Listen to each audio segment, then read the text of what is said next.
Anywhere. Anyone getting a sports Woody?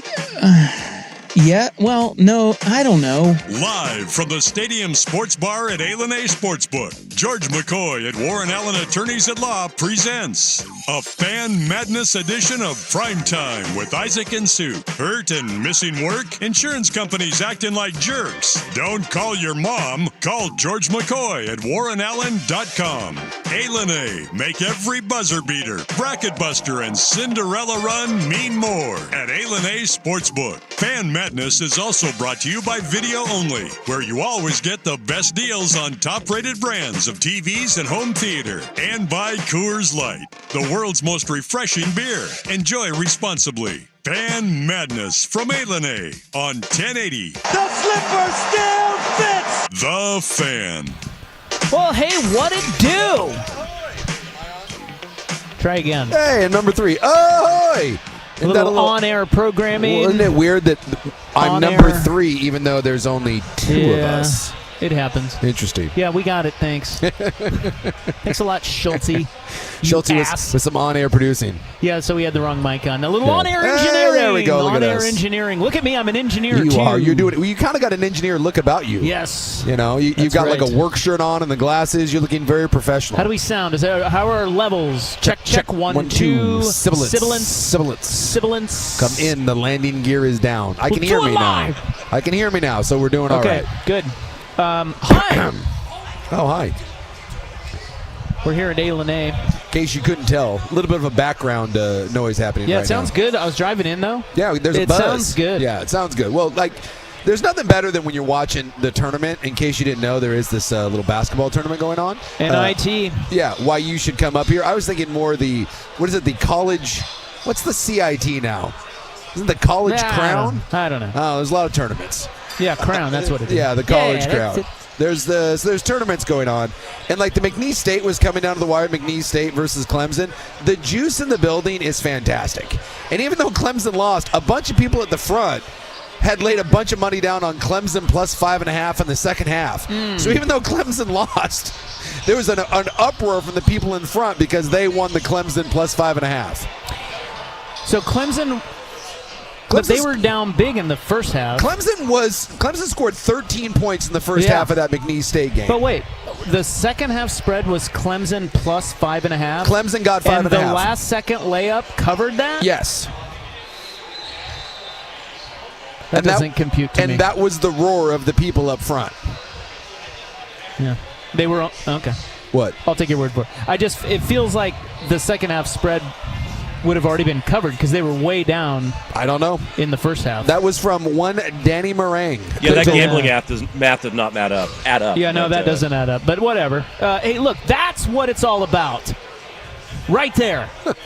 Math not adding up, that is very much our program. Well, like people going crazy and you don't even know what they're going crazy for. Yes. Maybe it was an over-under or something. I don't know. There was a group of people up front that were going crazy because McNeese State, even though they won, Clemson covered some sort of second-half bet. All right. Because no one could figure out why they were roaring, and then Danny said something about, I said maybe I had the number wrong. I'm jealous of Danny right now. Why is that?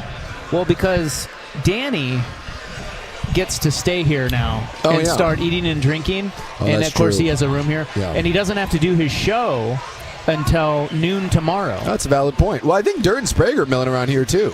Well, I know, but they have to get up in the morning. That's early. true. See, Danny's got the sweet spot. Yeah.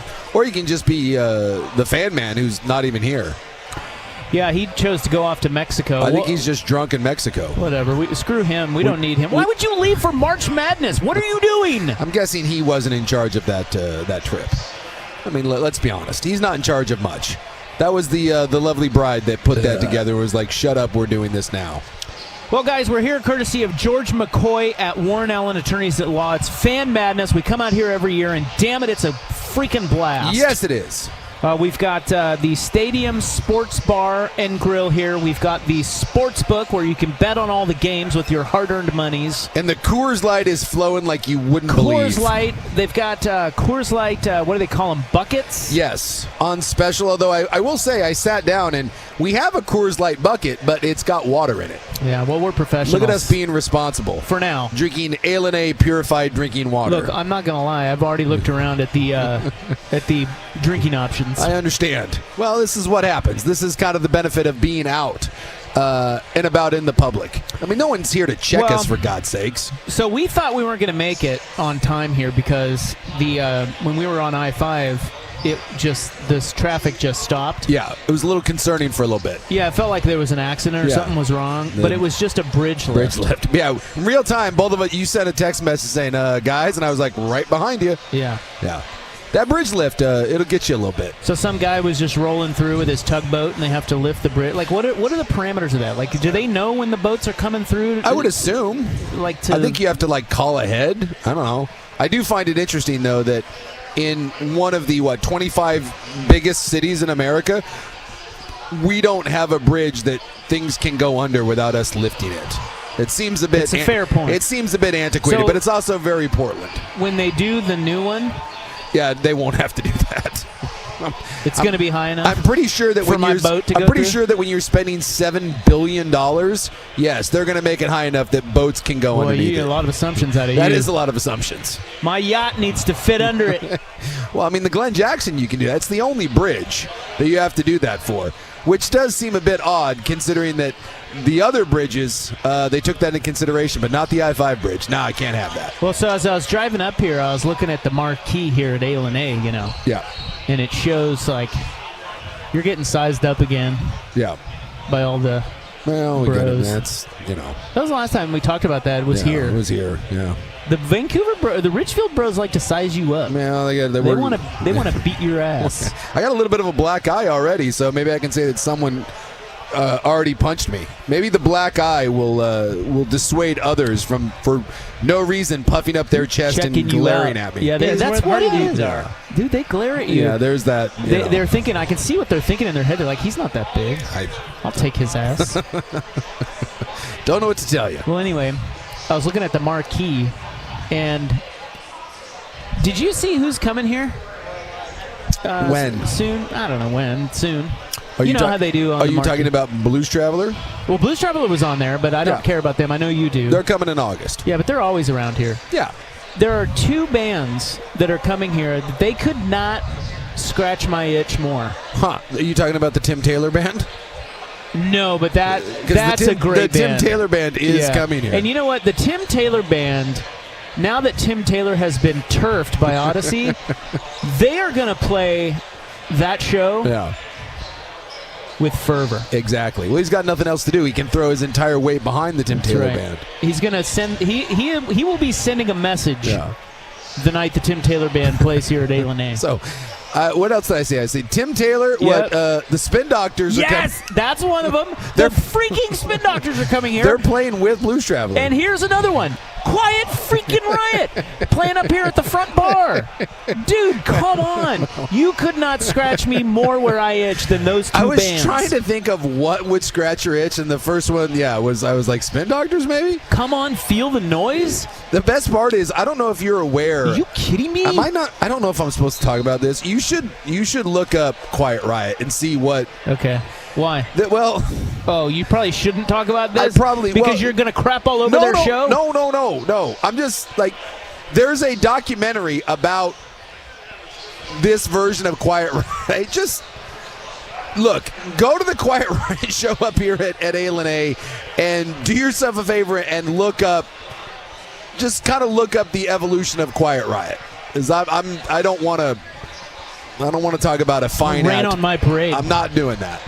But yes, I'm sure they will play. I'm sure they will play "Come On, Feel the Noise." Come on, dude. Dude, I'll tell you what. Like 5th grade me, Mental Health, which was that album when the guy's in the straitjacket. He's got like the metal mask on. Yeah, dude. Like little me, like 10-year-old me, thought that was the greatest thing ever. To the point where I don't know if you did this, but I had a sweet denim jacket because why wouldn't I? That I bought in the Husky teen section, even though I was like 10. So I had a denim jacket, and whenever we would go to like Sam Goody or whatever record store, they had the little, you put a quarter in, the little like gumball machines, but they would kick out little buttons. Did you ever have Rock Band buttons? Yeah, I think I did. So Yeah. When I was rolling up to Riverview Elementary School, thinking I was badass, I had a denim jacket on, and I would go and I would get these little rock buttons, and I would put them on my denim jacket because, well, why wouldn't I? And you better believe front and center on that jacket, the crown jewel of that was the Quiet Riot mental health button. Love it. It was the coolest button at the time. It didn't get any better than that. I had Quiet Riot. I had Rat on there. I mean, come on. I'm not going to lie. Like, when you get into your 50s, like I'm about to turn 50. Yeah. I would imagine that this is true for all generations. Sure. That when you get to be, say, 50 to 55, you absolutely love the casino circuit. Yes. Because all of the bands in the acts that you loved 25 years ago, a little long in the tooth, not as good anymore, don't draw as well, and they come out to a place like this, and you're just freaking loving it. And I'm in that sweet spot. I just realized I'm in that sweet spot. In that sweet spot. And I cannot be happier. Yeah.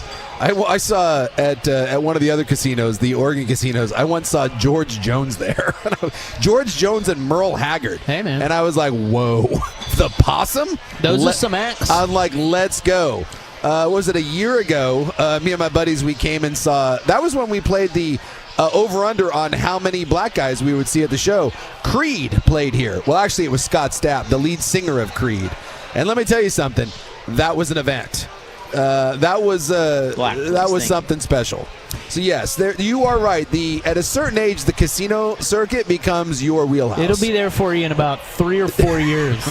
Well, no, Blues Traveler is already here. Blues Traveler. Maybe it's 45 to 55. All you need to know is at one point I saw Blues Traveler, and their opening act was the Dave Matthews Band. Wow. And now they're coming with the Spin Doctors to A. Yes, it all comes. Maybe Dave Matthews will be like I don't think come out and play a few songs to I don't think Dave warm Matthews. up the Spin Doctors. God, talk about career trajectories taking a bit of a fork. I don't think that show was Rusted Root. Yeah. The Screaming Trees. I liked Rusted Root. Dave Matthews Band, and then headlined by Blues Traveler. Wow. Yeah. Do you remember Love's a Bitch? I do remember Love's a Bitch. That was on Mental Health. I'm telling you, dude. Slick Black Cadillac. I loved that album. I think that was one of those. Dare we say it was a good album, or did we just love it? Nah, we just loved it. Okay. But, you know. All right. I don't know if any music from that, like Bon Jovi's Slippery When Wet, was that really a good album? Probably not. But what was on that one? Sixth grade me thought that thing was fantastic.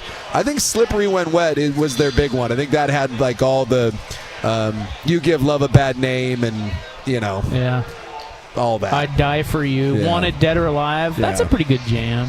Living on a Prayer. Come on. Slippery When Wet.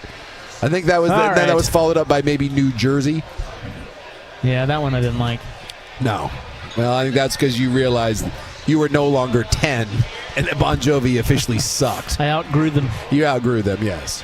Well, guys, we're ready to party. It's Fan Madness here at A. Let's get caught up on the madness of March next on The Fan. Primetime owns the water cooler. You bitched and moaned.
at Law presents a Fan Madness edition of Primetime with Isaac and Sue. Also brought to you by Video Only and by Coors Light. Fan Madness from A on 1080 The Fan.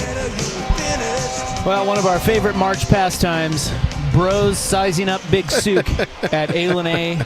Come on by. Stadium Sports Bar. Tell me I'm not that big. A lot of bros out here. A lot of bros. It does get very broy out here. By the way, I looked up the Quiet Riot story you're talking about, and I understand now why you didn't give the full deets. Just go see Quiet Riot. Oh, my God. Yeah, it's... Oh, my God. Just go see Quiet Riot. Yeah, go see him. Read up on him and then go see him. Mental health, baby. They're coming Mental health will drive you mad. Bang your head. Dude, that was such a jam. It was. I want to go find a Quiet Riot button now to put on my jacket. I'm going to bring back that trend. I'm going to bring back the little rock buttons. And it was always so cool when you got one that you didn't get. Like, I had 7 Iron Maiden buttons, and I'm like, no. When you got one you didn't have, I think is what you mean. That was what I meant. What did I say? When you got one you didn't get. Oh, yeah. It's obscene. Yeah, when you got one you didn't have. All right. Well, let's get caught up on the madness. We've got my BYU Cougars. That's right. Not your BYU Cougars. My BYU Cougars. They are my BYU Cougars because you didn't have any faith in them. I had zero faith in them. And they are closing out upstart VCU now, 79-69. Their whites couldn't handle our whites. They really couldn't. They couldn't handle the tater tot. They really couldn't. Nice try. So BYU is going to advance, and they will play Wisconsin. A battle of whites. What? Now this makes me nervous because normally no one can out-white us. But if there's one team that can out-white us, I would assume it's Wisconsin. They're not going to be intimidated by our whites. I was watching them earlier. They do. I mean, they look very Wisconsin-y. They look very Wisconsin-y. But they have a couple of black guys. Well, so do we. We got 2. We got 2 that we're going to throw at you, but we're going to throw a lot of whites at you. Normally that throws you off. But Wisconsin can match us white for white. I'm excited. It's going to be a full-on whiteout. The other thing that's going on right now, this is just to get you updated on what's happening right now, Gonzaga is beating the brakes off of Georgia. Yes. It is 73-48. Yes, and the best part is there's a lot of Gonzaga fans there that are starting the SEC and overrated chants all at once, and it's wonderful. That is wonderful, yes. Especially coming from a team from the West Coast Conference. Good grief. Well, I think they got tired of the SEC 14 teams, greatest thing ever. Well, Texas went down, right? And now Georgia's getting the brakes beat off of them. It's kind of funny.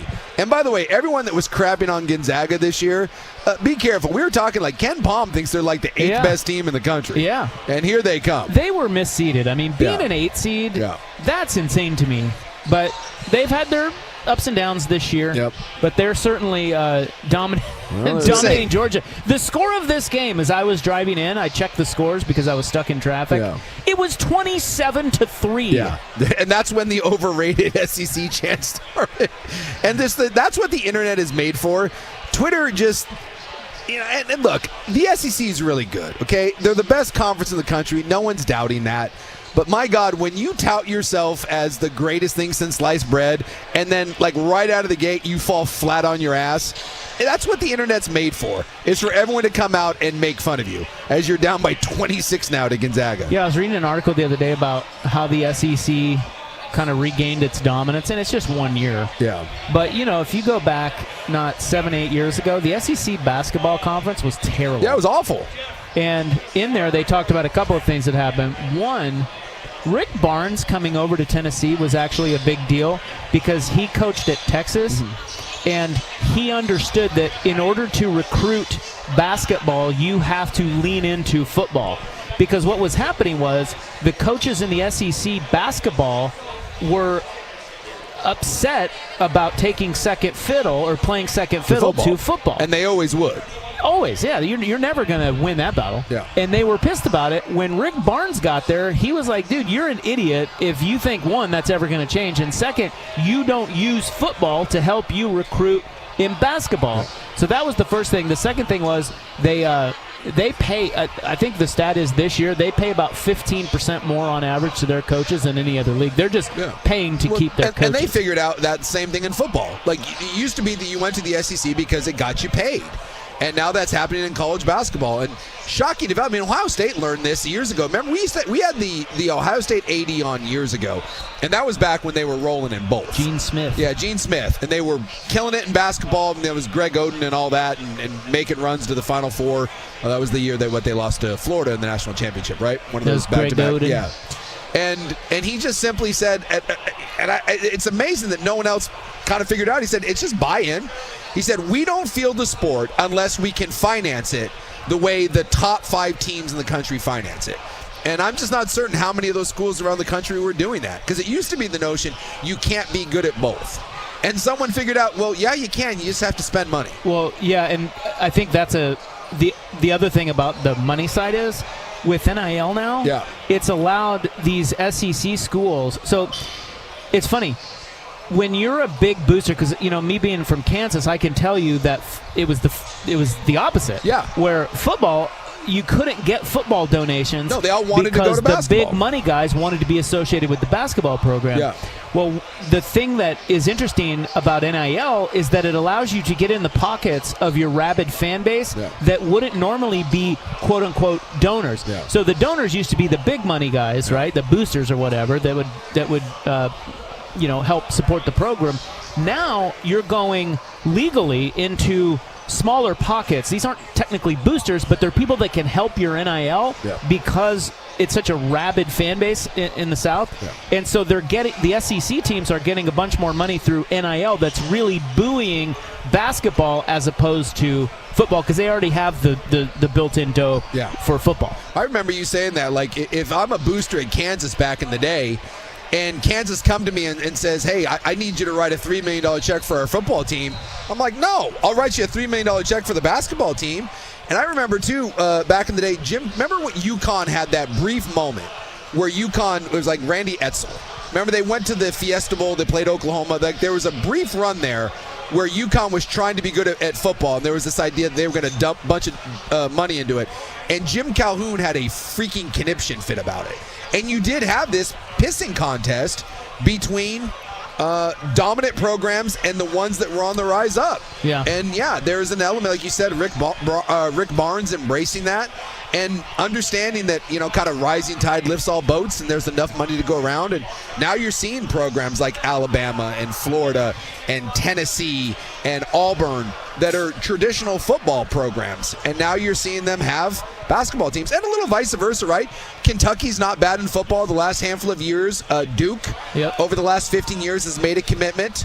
Kansas has tried to make a commitment. I mean, how much are they paying their football coach? Yeah, he's probably in the, I don't know off the top of my head, 6 or 7 million? And maybe 6? And that's not something that would have happened back in the day in Kansas. And they're renovating the stadium. And Old Buckley sent me a list the other day, and they were CBS Sports, and they were ranking the best football and men's basketball head coach combos. Yeah. Kansas, number 1. Really? Well, Lance Leipold and Bill Self. Pretty damn good. That's pretty tough. Yeah. And then I think number 2 was SEC with Nate Oates. Yeah, who's a hell of a basketball coach. And then Kalen DeBoer. Well, it would have been, number 1 would have been Saban and Oates when they were there together. Yeah. But so, the SEC getting clobbered by Gonzaga. Now, we're going to get this theme again, and I refuse to fall into the trap. But as we mentioned, Georgia scored 3 points in the first 10 minutes. Yeah. And we also had Clemson scoring 13 points in the first half. So the theme is going to be, college basketball sucks, man. Whatever. Taylor Swift, listen, did you watch Creighton at all? Yeah, Creighton was awesome. They cherry pick. I mean, look, I'm not saying college basketball is the greatest product. It is not, okay? Sure. But I would like to point out, as we always do, just basketball in general in the United States is pretty wonky right now. Sure. The NBA is a better product than college basketball because they have better players. No one can shoot in college. Yeah. But the NBA is as broken as any league in the U.S. Yeah.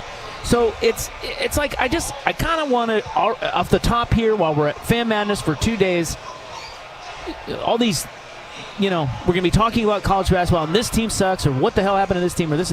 Look, you like what you like. College basketball is not the greatest, but there's nothing better than March Madness, and we don't need to crap all over teams that can't score because it happens every year. Sure. Well, but I can make the same thing. If we wanted to go through and I wanted to talk about college football, boy, I can tell you about how awful college football schematically is. Like, compared to the NFL, if you want to talk about quarterback play, if you want to talk about offenses, I mean, some of it is absolutely brutal because they're college kids, and there's limits on the time they can spend on there. It's just that for whatever reason, college basketball tends to get the ire and college football does not. But is there ever a debate about the NFL versus college football? No. I mean, we all know the NFL is better than college, and it doesn't mean you can't watch some bad NFL because we do. Yeah. But there's always this debate of NBA is so much better than college. Well, okay. And NBA guys refuse to watch college basketball. There's this hatred about college basketball from NBA guy. And let me tell you something. The NBA sucks. Okay? But I'm not also saying that college basketball is better than it. Two things can be true. Yeah. But the format that we have here, I love it. You just can't beat. Yes. So Clemson is out. That's the first 12-5 upset. Yep. Creighton wasn't really an upset. I mean, Creighton looked really good. Yeah. They're going to get Creighton beat Louisville today, beat them handily. They will move on to play Auburn. They're going to give Auburn all they can handle. Yeah, and Auburn looked really good today. I mean, they weren't tested at all. Well, it was close in the first half. I mean, it was a 1-point game with like 5 minutes left in the half. But Auburn's been kind of screwy down the stretch. They're really good, but that'll be an interesting test of your SEC commentary because. That is one of the besides Florida, Auburn is the other top team in the SEC. If they go down in the second round, sure, watch out. Now, Kalkbrenner is the big 7-footer in the middle for Creighton. It's an interesting matchup because Kalkbrenner is going to provide some problem for Broom, for Auburn, who's their big stud. He's their All-American. Because outside of Broom, is Auburn that great offensively? I don't know. We'll have to wait and see. But Creighton can shoot the lights out. A bunch of little white guys running around there. They look crew great. Cuts. They look great against Louisville. Well, again, it's that Midwestern sensibilities. Dana Altman, right? Midwestern girl dad. All right, let's take a break. What do you think? And when we come back, we'll tell you everything else that's gone on today in March Madness because it is mad. And still to come. It hasn't been that mad yet, though. Not really. No. But we had a 12-5. We did. And it came down to the wire. George is going to come back from 25 down. I don't think so. We'll be right back. We're at Fan Madness at the Stadium Sports Bar and Grill at A&A up in Richfield. Come join us. We'll be here today and tomorrow. All the shows at the Fan live here all day today and tomorrow on the Fan. Here's Buck. This is a Super Week edition of Primetime with Isaac and Sue. Brought to you by George McCoy at WarrenAllen.com. Now, from the Fan Sports Desk, a Sports Center update on 1080 The Fan. Brought to you by Langdon Farms Golf Club. Langdon Farms, good or bad weather, the golf course is always the driest around. Download the Langdon Farms app today to get all the latest news and specials. First on the Fan. Couple March Madness games going on right now. Actually, only one still underway. That is Gonzaga beating the brakes off of Georgia in the 8-9 matchup in the Midwest region. Gonzaga's 83, Georgia 58. Georgia's led by Asa Newell with 18 points. Meanwhile, lots of action early in the day. We saw Creighton dominate Louisville in the 8-9 matchup. BYU just finished off VCU 80-71 in the 6-11 matchup in the East region. Meanwhile, McNeese was all over Clemson early. The Tigers fought back furiously in the second half, but McNeese, the 12 seed, pulls off the upset 69-67 the final. Purdue handles High Point 75-63. Wisconsin dominates Montana 85-66, and both 1 seeds, Auburn and Houston, cruise past their respective 16 seeds. Meanwhile, in the NBA, the Boston Celtics have reportedly been sold for $6.1 billion. That's the new highest price tag for the sale of any North American sports franchise. Previous owner Wick Grusbeck bought the franchise back in 2002 for $360 million. More sports scores and stories in 30 minutes. I'm Ryan Buckley at the George McCoy at Warren Allen Sports Desk. Hurt and missing work, insurance companies acting like jerks. Don't call your mom. Call George McCoy at WarrenAllen.com. The Fan Merch Locker has a new black 1080 The Fan hoodie, as well as classic long and short sleeve tees. Get yours now at 1080thefan.com. Hey, it's Souk, and for many of us, it's happening. Your hair is thinning, the crown's disappearing, maybe hair loss has you feeling like your identity is lost altogether. Well, I've got good news. It's an incredible yet simple one-day treatment that starts regrowing your own natural hair the very next day. And it's guaranteed to grow for life. It's the Advanced FUE from Advanced Hair. We've all seen the pills and lotions that come with monthly subscriptions. They help you retain what you have, but what if you want your own natural hair permanently in specific areas? From Advanced Hair's state-of-the-art facilities to their world-class physicians, it's not maybe your hair is going to regrow, it's guaranteed that your new hair will grow. You decide how much, how thick, and where. Advanced Hair has changed tens of thousands of lives, and they are the team that I personally recommend. So for your free consultation and $250 off and 250 free hair grafts, simply call 503-832-HAIR. That's 503-832-HAIR or online at advancedhair.com. Join the Candy Crush All-Stars tournament now. Hey now, you're an all-star. Get your game on, go play. Make it to the live final for your chance to win a share of $1 million. Play Candy Crush now. Get your game on, go play. Selected level 5 plus 18 plus. In-game event ends 0300 EDT 27 April. Win the in-game event. Receive an invite to the live contest in June in California. Requires U.S. travel. For terms and conditions, visit 2.king.com/terms. Welcome to AT&T. How can I help? Hey, I thought I could trust my twins with my phone, but they outnumber me, man. Whoa, that's a lot of glitter paint. Let's trade Lives? At AT&T, everyone can trade in an old or glittered iPhone any year, any condition, and save on a new iPhone. Ask how to get iPhone 16 Pro on us. New and existing customers. Savings vary by device and trade-in combinations. Restrictions apply. See att.com for details. AT&T. Connecting changes everything.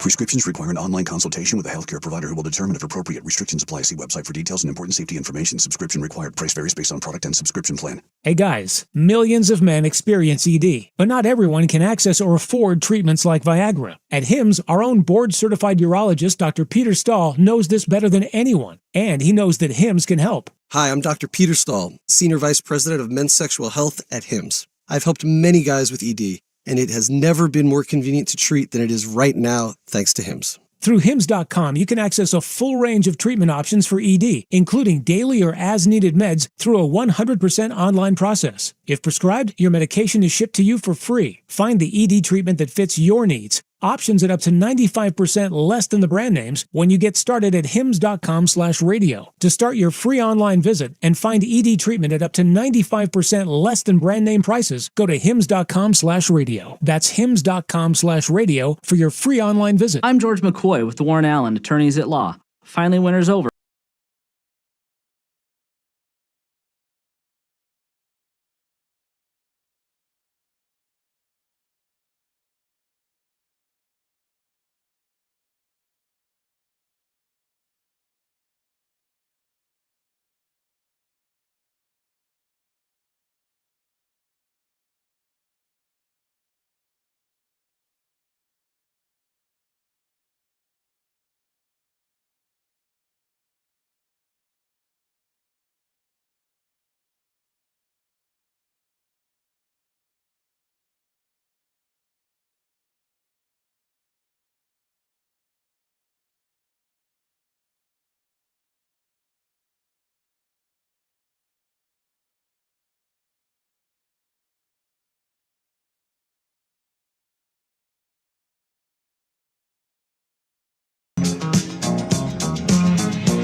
Live from the Stadium Sports Bar at A Sportsbook, George McCoy at Warren Allen Attorneys at Law presents a Fan Madness edition of Primetime with Isaac and Sue. Also brought to you by Video Only and by Coors Light. Fan Madness from A on 1080 The Fan. Yeah, George McCoy. Coors Light is also here. They have buckets on special if you'd like to come out. That means you get just a bucket of beer. That's right. And you dump it over your head. And Coors Light merchandise, I'm told, as well, for a limited amount of time. Yeah, while supplies last. You know what that means. It's going fast. It's going fast. People love merch.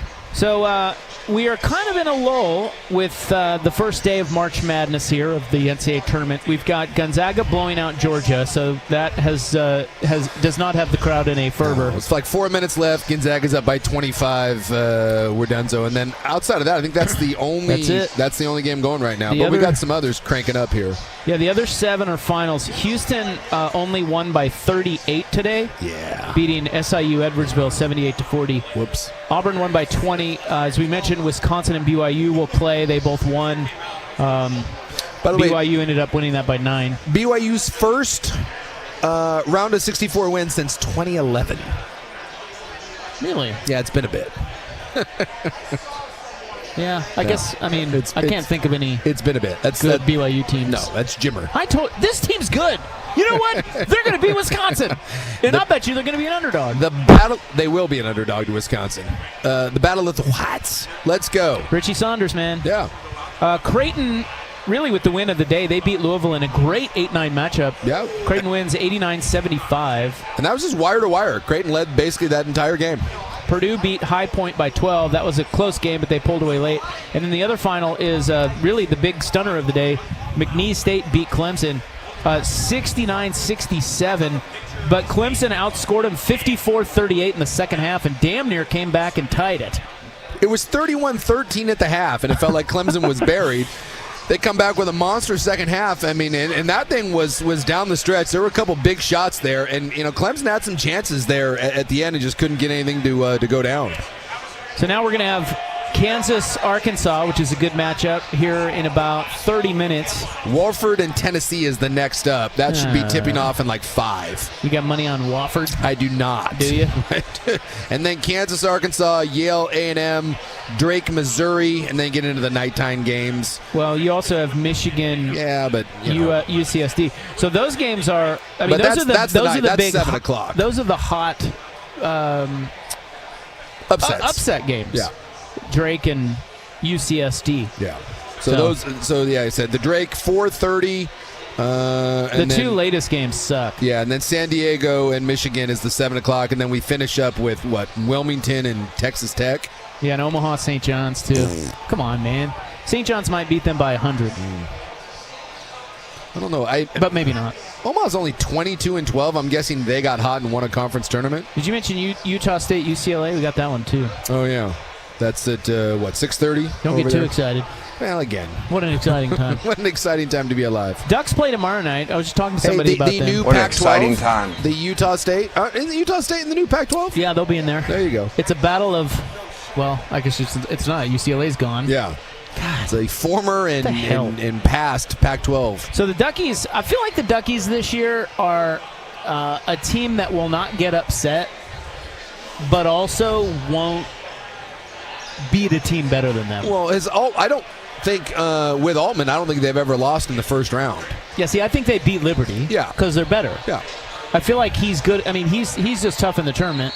But but if they play Arizona? I think Arizona. If Chalk holds, they'll get Arizona in the second round. Yeah, see, I feel like that's the best way to describe Oregon is this year is they're probably not going to get upset. They're good enough to avoid that.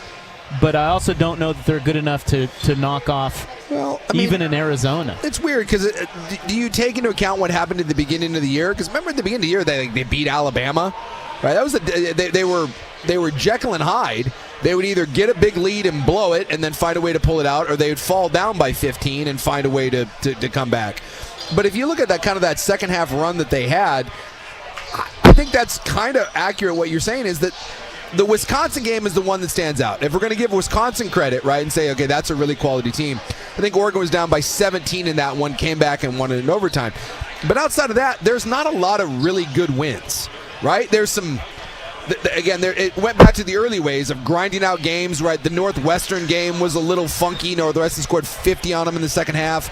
Iowa came down to the wire, but they were finding ways to win. Beat Indiana in the Big Ten tournament. But when push came to shove in that, whether it was Michigan, whether it was Michigan State, they came up short. And so I think you're probably right in that Oregon's a solid team. I'm just not certain that Oregon, like you said, will beat a team that is better than Oregon. I don't know where that upset comes from unless they just come out and shoot the lights out of the ball, and that's the one thing that Oregon has is they're they're very erratic. They can go through long stretches without scoring. Well, sometimes you get lucky. Maybe Akron will beat Arizona. Yeah. And then you can beat Liberty and Akron. Well, you will play no one until you meet probably, Duke? Yeah, well, because that would be Duke would be the third, whether it's Akron or Arizona, and then Duke will be waiting for you on that. I will tell you round. this is a hot take. They will not beat Duke. Thank you. And they did say, take it for what it's worth, but Duke came out and said that Cooper Flagg is pain-free. I don't know about that, but he's going to play. Yes. They don't need him in the first game. Probably not. Probably don't even need him in the second game. But they did say that they said he's pain-free and ready to go. Hey, by the way, I saw a photo, or they were doing one of those vignettes where they're like pumping up March Madness on your TV, on CBS. I saw Shaka Smart has hair now. I know, it throws you for a loop, huh? He's the coach at Marquette. Yeah. Dare I say, and this is really one of the only people you can say this about. I can't think of anyone else you could say this about. I believe that bald Shaka is greater than hairdo Shaka. Really? Yeah. His hair, and he's got decent hair. Yeah. It's just, maybe it's just due to the fact that we know he came onto our radar bald, but his hair, well, I don't know if it's working for. I like to think that he should consult me. It bothers me when you're fake bald. Yeah, he was fake bald. It jams me up because he doesn't. But I also wonder if maybe there were some hair transplants. It's possible. It's possible because when I gotta do some examples. See, look at this right here. I'm looking at this bald. Look at that line. I think Shaka got some hair restoration. Is that it now? Yeah. Right there? Yeah. I think it concerns me. I just think he was operating, although maybe that's a good thing, because it bothers me when you have hair and you decide to go bald. That's unfair. It's like using a wheelchair when you have perfectly capable legs, because some of us don't have that choice. So, if Shaka was doing that, then shame on you. But if Shaka was just dealing with some premature baldness and now he's gotten some new lettuce up top, good for him. Yeah, I think it's the latter. Yeah. He wouldn't go bald if he had a good head of hair. No. Right? No. I think he was I think that was a preemptive baldness, and then he realized that he's got a bunch of money now and he's high profile and now has some hair. So he's now the coach at Marquette. Mm-hmm. So by the way, Purdue, we mentioned Purdue won today. They will now play the upstart McNeese State Tigers? Cowboys. Yeah. There you go. Which, by the way, is about to become America's team. Yeah, that'll be the one that people will get behind. Yeah. Well, they got the who is it, the little team trainer that wear the boombox and the NIA. Amir Khan. Yes, Buck's been calling this. Yes. Vibes, man. What? Vibes. Oh, vibes. Yeah. Good vibe out there. So at McNeese. Yeah, he will be. Where's that? Tennessee? Louisiana. Yeah, all right. We don't need to know because, outside of New Orleans, there's no reason to go to Louisiana. We determined that yesterday. So how do we feel about our theory that coaches that are leaving? Not so good. Well, the VCU tanked. Yeah, VCU and that guy's he's supposed to be leaving. Well, but the McNeese guy. We're 1-1 on it. We'll see. The next one up will be Drake. And then tomorrow we get the Colorado State one. Do you see who may be the next coach at Texas? They're talking about firing Rodney Terry. Yeah. No, I don't. I didn't see. The guy who just beat him, Sean Miller. Oh, really? Yeah. Oh. At Xavier. That's Sean Miller. They're talking. Yeah. Yes. Sean Miller. You remember Sean Miller? I do remember Sean Miller. The Arizona guy. Yeah. Does his face bear a slight resemblance to Steve Sarkisian? Do they kind of look alike? I can see that. Yeah, they kind of have that. They're not fat, but they're bloated. Yeah, he's very sweaty and. Yeah, looks like he drinks. I can see that. Absolutely. Then again, who doesn't? Boy, you're right. Like the Sean Miller, he's Steve Sarkisian with better hair and a few more pounds. Like if Sark really lets himself go, and he kind of already is. It'd be his older brother. Yeah, there you go. The older brother. Isn't there a Miller brother though? Yeah, Archie Miller. Yeah, remember them? Who's Archie Miller? He's Sean Miller's brother. Coaches hoops. Did he coach somewhere? I think he might have been at. Boy, I'm going to spitball here. I think maybe Ohio State. He's currently the coach at Rhode Island. Was he at Ohio State? He was at Indiana. Indiana, okay, there we go. It's all the same. Yeah. By the way, someone is pointing out that Tupac, much better without hair. It's a valid point. He had hair? Yeah. You got to look up early Tupac. When he was an actor, it's not good. Vince Carter.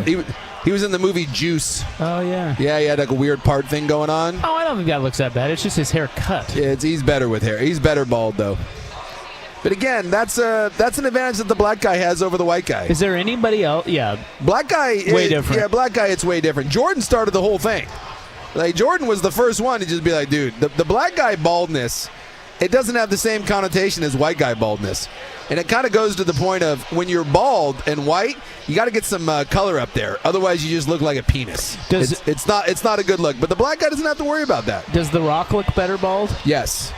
There's another one. Again, though, he's not a white guy. Is Telly Savalas like the first white bald guy? He might be the first. He might be. And Mr. Clean? Yeah. I think, well, he wasn't a real guy. Well, I know, but he was the thing. Mr. Vegas, who loves you, baby. You're right. Telly Savalas might have been the first one. And then there was another actor who was bald, white guy. White guy? Older white guy. It's on the tip of my tongue. Well, Telly Savalas was. There was a lot of bald white guys, but Telly was the first guy to not do the side hair. Yeah, he just went all bald. For a while, like my dad still rocks the side hair. The white man used to go side hair all the time, and it's an awkward look. It's not good, but Telly Savalas he just came out Players Club. Ooh. Said shave the whole thing. Some are saying Bruce Willis better bald. Would you buy that? No. Bruce was a debonair, handsome leading. Look at moonlighting Bruce Willis.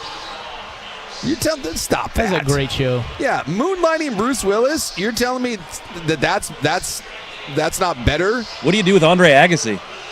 Yeah, well, that's rough. Wow. What do you do with that? That's rough. You know, I don't know what to do with that. He was wearing that bad wig for a while with bobby pins and stuff. Yeah, I think he's better bald. Yeah, because it was always receding, even though he had the mullet. Yeah.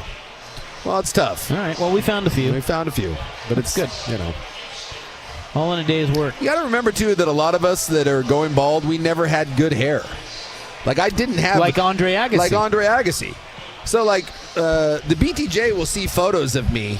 She's never I haven't had hair in like 15 years, but she'll see photos from when I was like in my late 20s, like when I was like 30, and she'll be like, "Oh my God, you look so much better." I'm like, "Yeah, I had crappy hair. It's not my fault. There's a reason why I'm bald." You don't go from a beautiful head of thick, luscious hair to then just being like, "Oh my God, I'm bald." No, it's a progression. I haven't had good hair since I was like in high school. So I just was dealing with scraps and awful hair for like a decade. So you got to be careful with that. You look better bald. Yeah, because you had crappy hair. But if I had better hair, I would much rather have hair. All right, let's take a break. And while I think we have no games going on right now, so while we wait for the games to kick back up, let's take a look at what's going on with this Michigan offensive coordinator. Did you read this story? Yeah, that's creepy. Holy crap. That's next. We know what's going on with him. He's a perv. On the Fan. Check out the Fan Merch Locker. There's a lot of people. It's like Woodstock, except everybody.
Live from the Stadium Sports Bar at A Sportsbook, George McCoy at Warren Allen Attorneys at Law presents a Fan Madness edition of Primetime with Isaac and Sue. Also brought to you by Video Only and by Coors Light. Fan Madness from A on 1080 The Fan.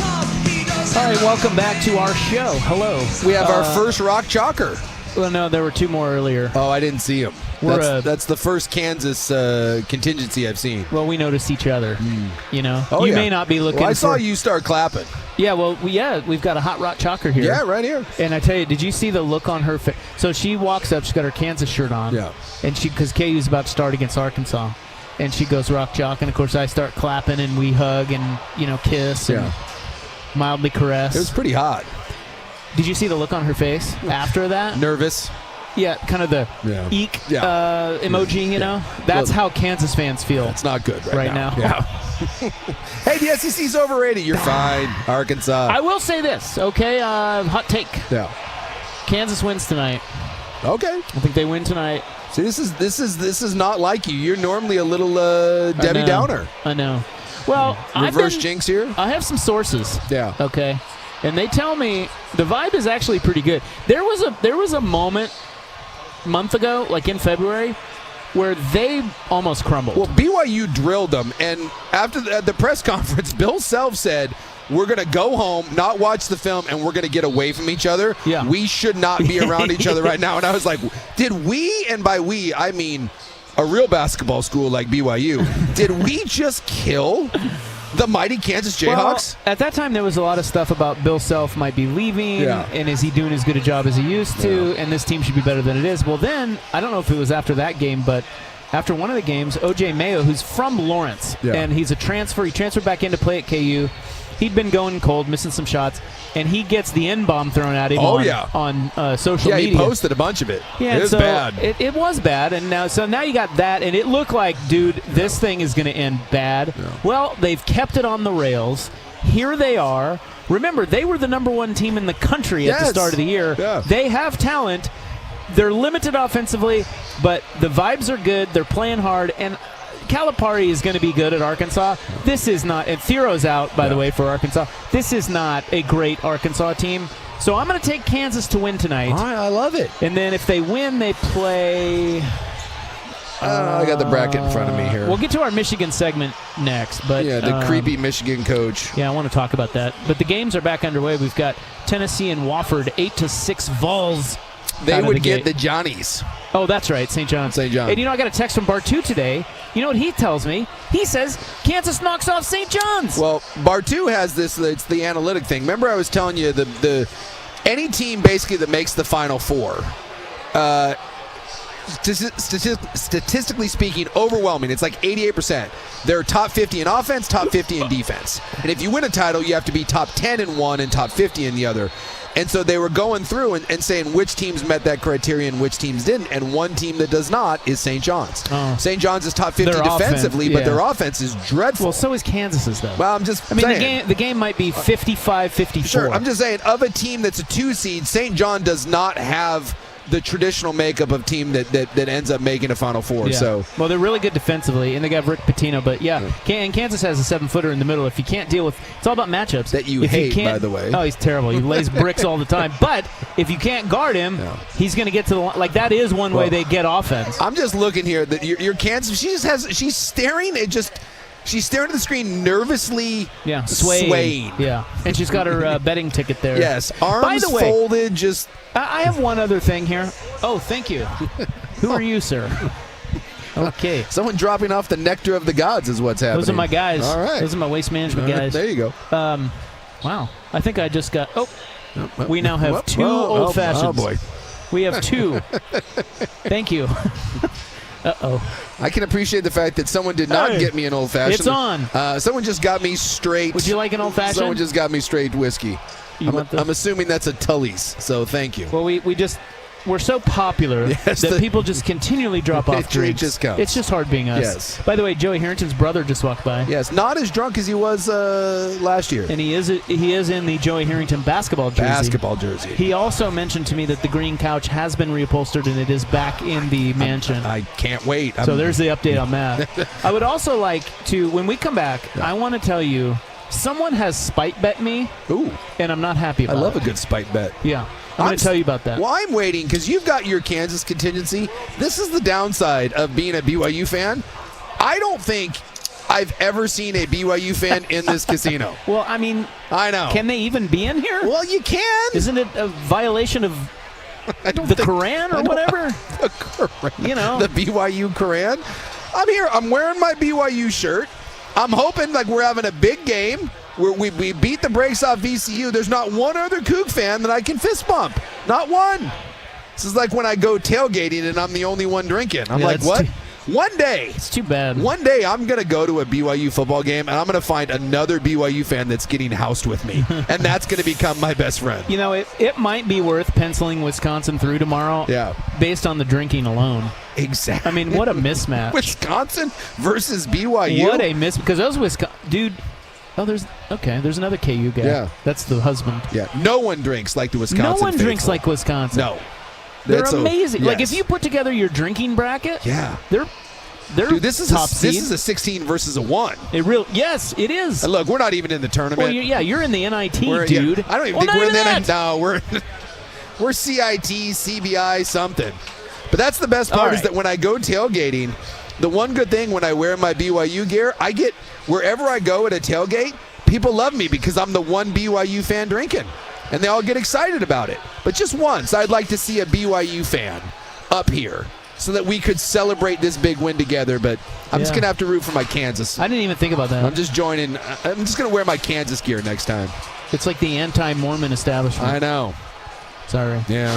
There's no one up here. We should take the show to the what do you call it? The Branson? What? No. What are your big churches called? The Temple. Yeah, we should take the show to the Temple. They let us broadcast. I'm not allowed to go in there anymore. As long as I can drink there. I don't think so. I don't think that works. Drink at the altar. All right, we're going to take a break. And when we come back, I will tell you who has placed a spite bet against me. And I want to talk about this Michigan coach. Wait till you see what this guy was doing. He has already been fired. He was their old OC. Oh, yeah. Assistant, but he's now been indicted. Oh, yeah. So we'll get to that coming up next hour as well. We're out here for Fan Madness at the Stadium Sports Bar and Grill and the Sportsbook at A&A, courtesy of George McCoy at Warren Allen Attorneys at Law. We'll be right back on 1080 The Fan.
The Fan, an Odyssey sports station. Now, from the George McCoy at Warren Allen Sports Desk, a Sports Center update on 1080 The Fan. Ryan Buckley with this Sports Center update. First on The Fan, March Madness Round 1 going on right now. Plenty of games earlier in the day. A couple surprises. Creighton absolutely dominates Louisville in the 8-9 matchup.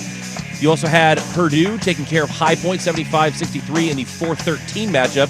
Big upset of the day, McNeese taking down Clemson in the 12-5 matchup. They win by 2 despite a furious comeback late by the Tigers. BYU just recently took care of VCU 80-71, the final in that one. Gonzaga all over Georgia today in another 8-9 matchup. 89-68 the final. The Zags win by 31 in the Midwest region. They will take on Houston next round. And the only game going on right now is 2-seed Tennessee against 15-seed Wofford. It's 17-8 in favor of the Volunteers. Meanwhile, 7-seed Kansas and 10-seed Arkansas are both about to tip off. More sports scores and stories in 30 minutes. I'm Ryan Buckley, the George McCoy at Warren Allen Sports Desk. Hurt and missing work, insurance companies acting like jerks. Don't call your mom. Call George McCoy at warrenallen.com. Jump back to earlier parts of your favorite fan shows on the Odyssey app. The only way to rewind Portland's sports leader, 1080 The Fan. It's the best basketball party anywhere. A 20-12-5 upset. I love the 20-12-5. Live from the Stadium Sports Bar at A&A Sportsbook, George McCoy at Warren Allen Attorneys at Law presents a Fan Madness edition of Primetime with Isaac and Sue. Hurt and missing work? Insurance companies acting like jerks. Don't call your mom. Call George McCoy at warrenallen.com. A&A, make every buzzer beater, bracket buster, and Cinderella run mean more at A&A Sportsbook. Fan Madness is also brought to you by Video Only, where you always get the best deals on top-rated brands of TVs and home theater, and by Coors Light, the world's most refreshing beer. Enjoy responsibly. Fan Madness from A&A on 1080. God dang, what do you think? The Fan. But now to rival the Ducks Roundtable? I didn't want to say anything. Oh, my God. Look, you got to get the sponsors in. It was Ryan Buckley in charge of both of those opens? Paying the bills, baby. He's putting together the Ducks Roundtable Open and our March Madness. I mean, yes, paying the bills. We love our sponsors, but do they have to be like... Yes. All listed? Like the answer is yes. Right before we talk? For 17 minutes? Dude, there was like 7 times I went to turn on the mic and I was like, whoop, not over yet. And nothing rivals the Ducks Roundtable. No, that's true. Dude, I just had 4 lane violations turning on our microphone. I was coming into the key early. Full start. Yeah, whoops. Move it back 5. Dude, it's the best thing about Ducks Roundtable. No offense, Buckley, but I love it. The opener. I look to see how close I can get to home before the open ends and you guys start your show every Monday. It is. It's like a solid 2 minutes. Seriously. I feel like people, if you haven't had the privilege, next year when they do the Ducks Roundtable, do yourself a favor. It is a privilege. It is a privilege. Also, the Ducks post-game scoreboard show. Both of those opens are like that. It's like, you feel like when you go to the movies and you sit down for a preview and you're like, dude, we're going to be here a while. Can we not sprinkle them in? I mean, I don't know. Just an idea. No. I mean, look at you with some more big ideas. Shut up. Well, you know what? I know. I just was scalded by Cooley over there. He's like, look at our set. I'm like, yeah, this looks great. Look at the new backdrop. It's awesome. And then I'm like, well, we should have this, and this. He's like, yeah, just be appreciative. You're about to get JFK'd right now. Cooley's he's glaring at you. He just wants me to be appreciative. And, exactly. And I am. It's very nice. Look, just dance, monkey, dance. If you haven't seen the new backdrop, it's nice. It is very nice. Look, it's silky smooth. Yeah, very nice. Yeah. Now, he's a Yankee fan. Yeah. And so is Jake. And Jake is here. And Jake does, if you're watching us on YouTube, Jake has that whole thing going. Yeah. And he's great. But Jake is from New York, also a Yankee fan. So we have 2 Yankee fans standing next to our table right here. And Cooley would never do this. You know, when the Royals played the Yankees in the playoffs this past year, this past fall. And, of course, we talked about it a lot on the show. I talked a lot of trash because, well, I mean, I think it's just my duty as a small market. You got to get in the kitchen. Little bitch. Fan. Let's go. Yeah, you got to try to get in Yankee fans' kitchen. Absolutely. I knew we weren't winning that series. So I talked a lot of S to Jake. And what has occurred because of that is that Jake out here at A, Jakey Poop, who knows Jakey Poops, as I call him, he knows nothing about college basketball, and he's not listening to us. This is perfect. Yeah. Even though he's within earshot. This is classic Odyssey. Like, they're all here, but they don't listen. No. It's like, well, I could say anything right now, and they wouldn't have any idea. Pretty much. So Jakey Poop, Yes. Did you just the game, by the way, Kansas-Arkansas just tipped off. It's 2-0. Kansas is shooting a 3, and for some reason, Rob felt the need to turn and do an Well, we were already losing. He interrupted himself for the big-time 3-2 answer from Hunter Dickinson. You cannot a game We're that losing is again. 45 seconds into it. We're already down 2. You're not allowed to do that. You're not allowed I just to did it. Okay, so Jake, because I gave him so much crap about the Yankees-Royals series. And you did. By the way, you went hard in the paint. I went at him, yeah. Well, he's a young, and I feel like I'm trying to toughen him up. You went high and There's tight. a little bit of a father figure thing going on here where it's like, come on, toughen up, you little bitch. Anyway, he has placed a spite wager against Kansas tonight. I love it. Because he knows I'm here. That's fantastic. He is going to rub that in. You know, like the apples, like, how do you like that? Yeah, you like them at the apples. window. He is going to Matt Damon me. He's got an Arkansas ticket right now. Yes, it's in his pocket. He showed it to me. It's Arkansas money line. Okay. And it's plus 175. And he is going to slap that right on my forehead when Arkansas wins. I want some transparency here. Is for years, my school, we don't have a basketball team, but now we're a powerhouse. I mean, for God's sakes. You guys are good. We're good. But I have always said, I do not have a college basketball team to root for because we didn't have a basketball team. And I throw all my weight behind your Kansas Jayhawks. Thank you. Our Kansas Jayhawks. Our. Thank you. Love my Jayhawks, rock chalk. I feel like I've been adopted into the Jayhawk family.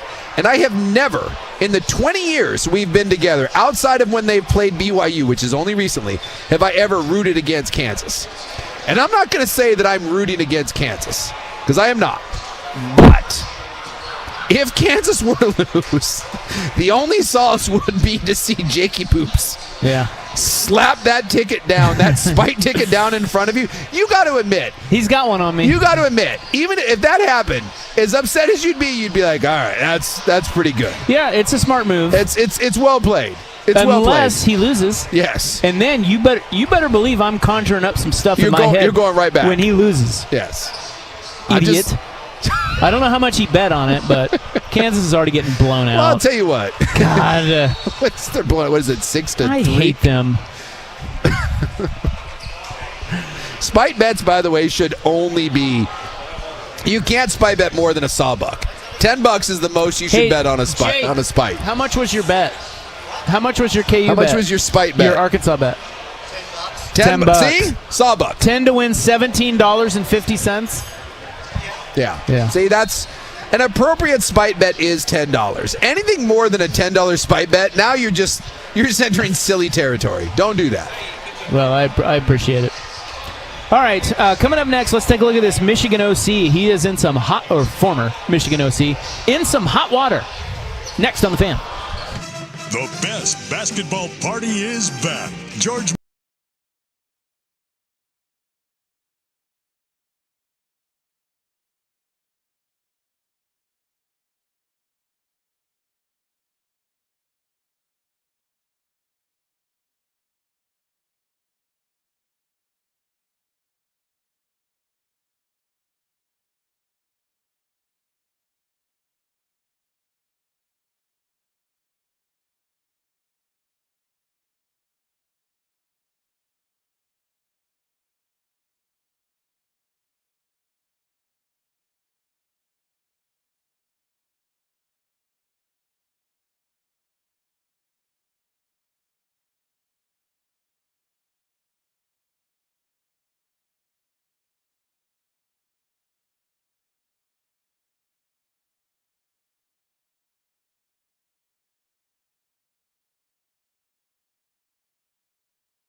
Live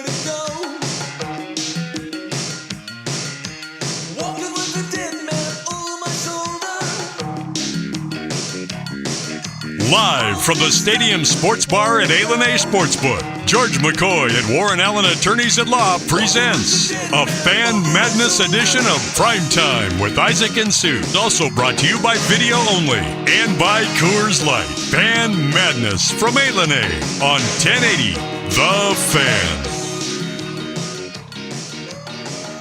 You are a Vancouverite. I am. How does becoming the second largest city in Washington sound to you? I like it.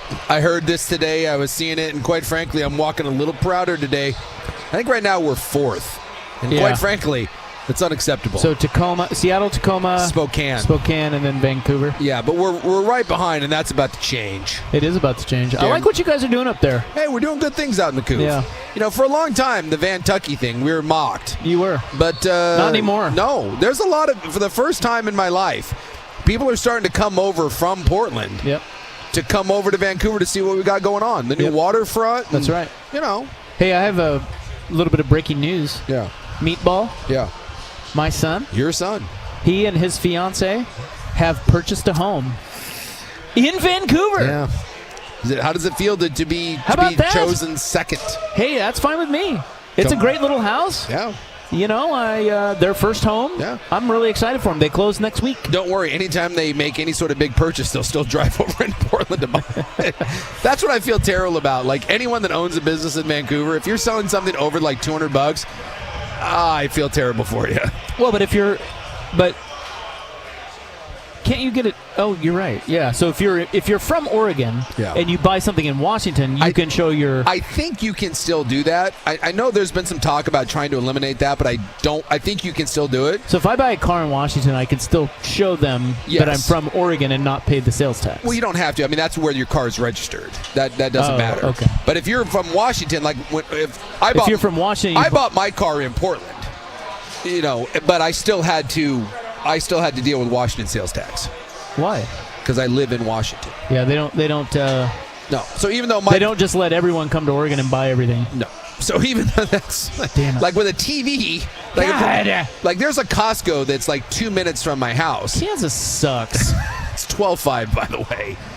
But I mean, this is just terrible. But if I'm buying a $1,000 TV, I'm going to drive the extra 8 minutes to the Costco across the bridge. Yeah. But when it comes to a car, even though the car dealership that I bought it from is in Portland, because I'm a Washington resident and I'm registering the car, I had to pay Washington tax.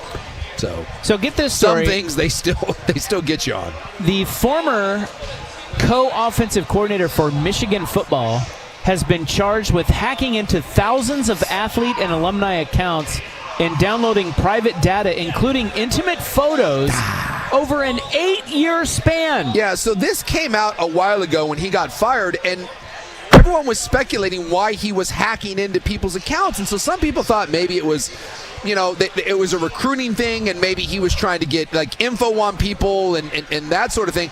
Turns out the dude's just an effing perv.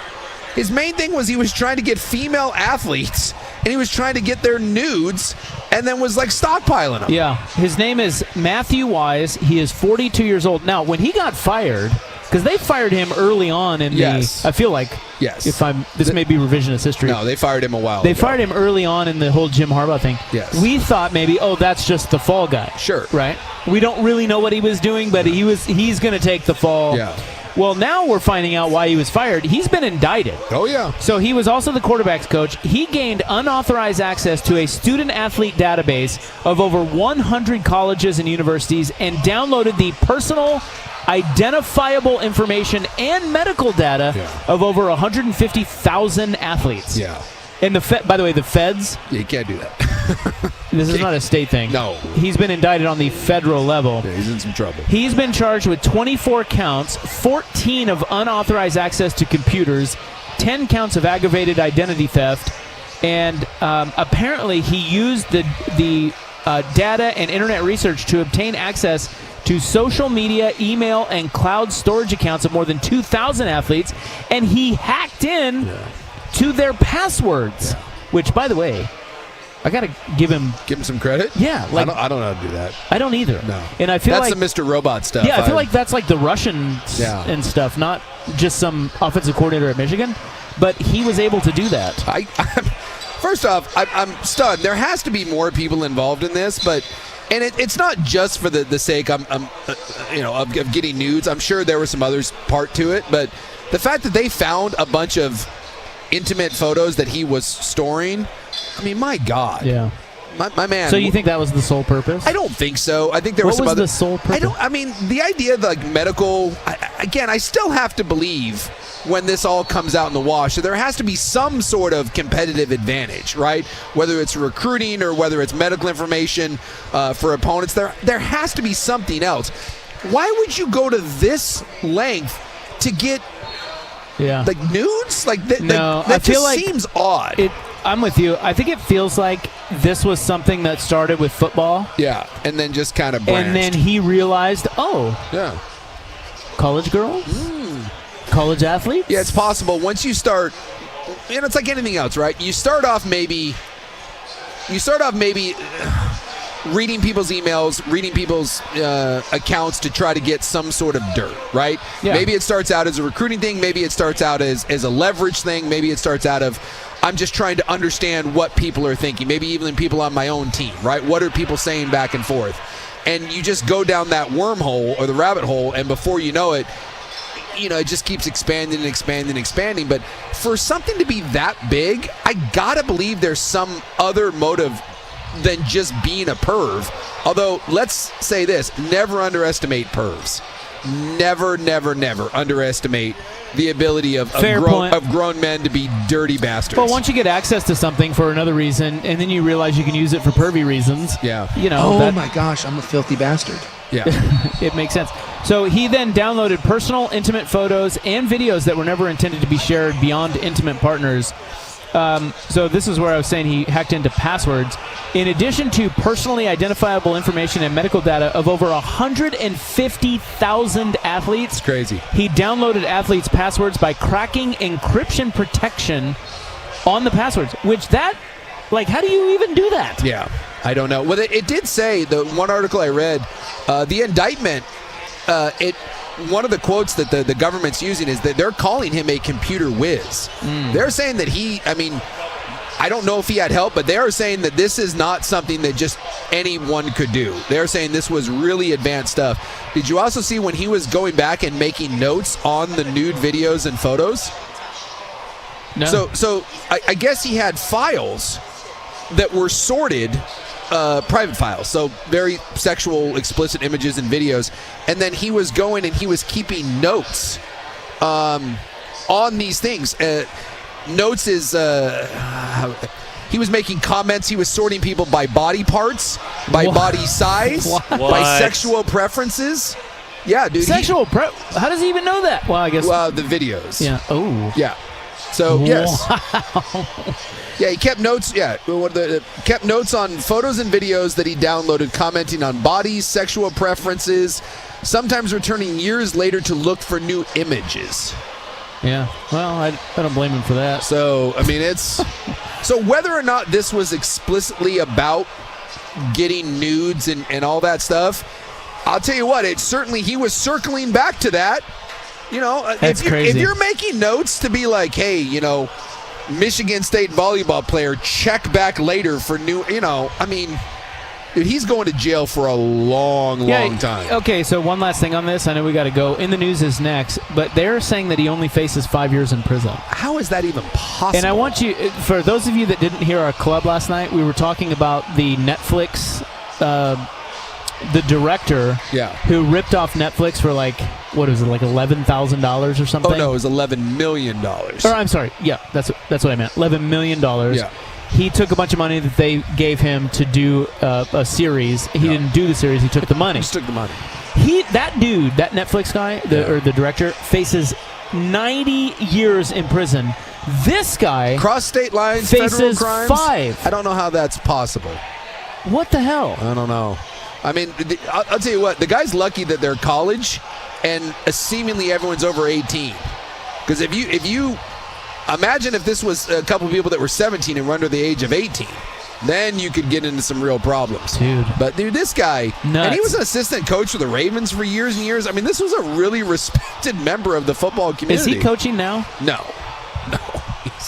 Matthew Wise is his name. Former Michigan offensive coordinator indicted on 24 counts. Or charged with 24 counts. It's going to be hard to defend that one. We're like, would you like to explain these files? Like, And now, of course, Jim Harbaugh can go, what? I had no idea. This guy. Look at this guy. Can you believe this guy? It's ridiculous. All right, in the news is next. How does the second largest city in Washington sound to you Vancouverites? Pretty good. That's next on The Fan. Here's Buck. Now, from the George McCoy at Warren Allen Sports Desk, a Sports Center update on 1080 The Fan. Ryan Buckley with this SportsCenter update. First on The Fan, round one of March Madness going on right now. A couple games underway. Tennessee and Wofford, the 2-15 matchup, is getting close to halftime. It's 33-25 in favor of the Volunteers. Meanwhile, a tight one between Rops Jayhawks and 10-seed Arkansas, 16-15 in favor of the Hogs at the 12-minute timeout. Texas A&M and Yale just got underway in the 13-4 game. Yale with an early 2-point lead in that one. Some notable action from this morning. Both 1-seeds Auburn and Houston cruise past their 16-seed opponents. 12-seed McNeese with the upset of the day so far, taking out 5-seed Clemson. 69-67 the final. The morning slate saw 9-seed Creighton dominate 8-seed Louisville 89-75, while 4-seed Purdue handled 13-seed High Point 75-63. And earlier on the afternoon slate, 8-seed Gonzaga absolutely dominating Georgia. They win by 31 over the 9-seed, setting up a matchup with 1-seed Houston in the next round. More sports scores and stories in 30 minutes. I'm Ryan Buckley at the George McCoy at Warren Allen Sports Desk.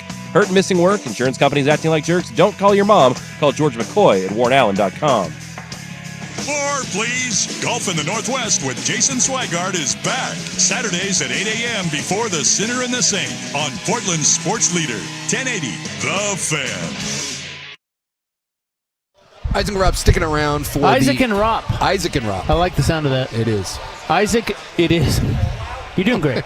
Isaac and Rob for the Advocates. That's right. Both of us. All three of us. Because I have injured Suk, and he is no longer here. It is true. I'm taking over the show. I've been offended. I'm offended. By the way, you whining about Kansas, Yeah. it's 16-15. They're still losing. And you were freaking out about it. I'm not happy about it. But here's the thing.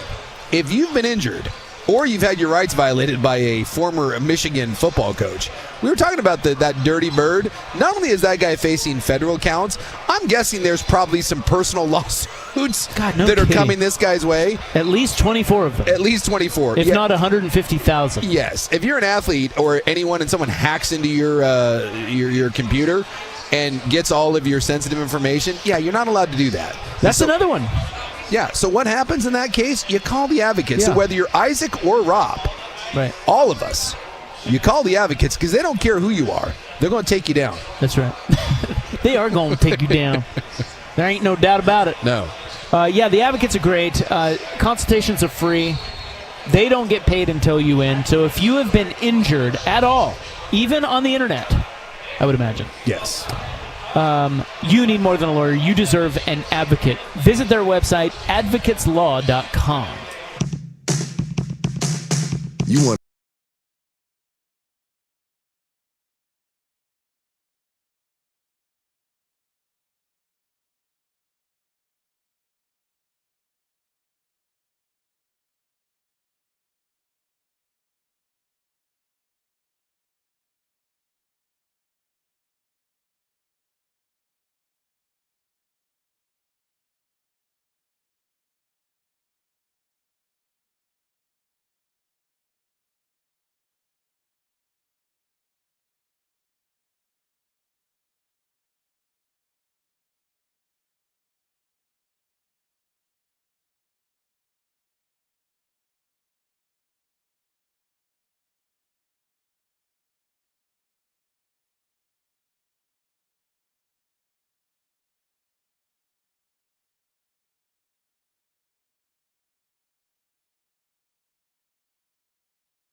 Live from the Stadium Sports Bar at A&A Sportsbook, George McCoy at Warren Allen Attorneys at Law presents a Fan Madness edition of Primetime with Isaac and Suits. Also brought to you by Video Only and by Coors Light. Fan Madness from A&A on 1080 The Fan. Yeah, that's what's up. We're out here at A&A drinking and talking sports. That's what's in the Stadium Sports Bar and Grill here at A&A, where they got all the screens and the chairs and the things and the basketballs and the things. And then you can bet on the sports over there at the Sportsbook right across the way from us here. It really is the perfect venue to watch a tournament like this. Pretty amazing. Right now on our show, it is March 20, 2025. It is time for In the News. I am your noted and humbled newsman.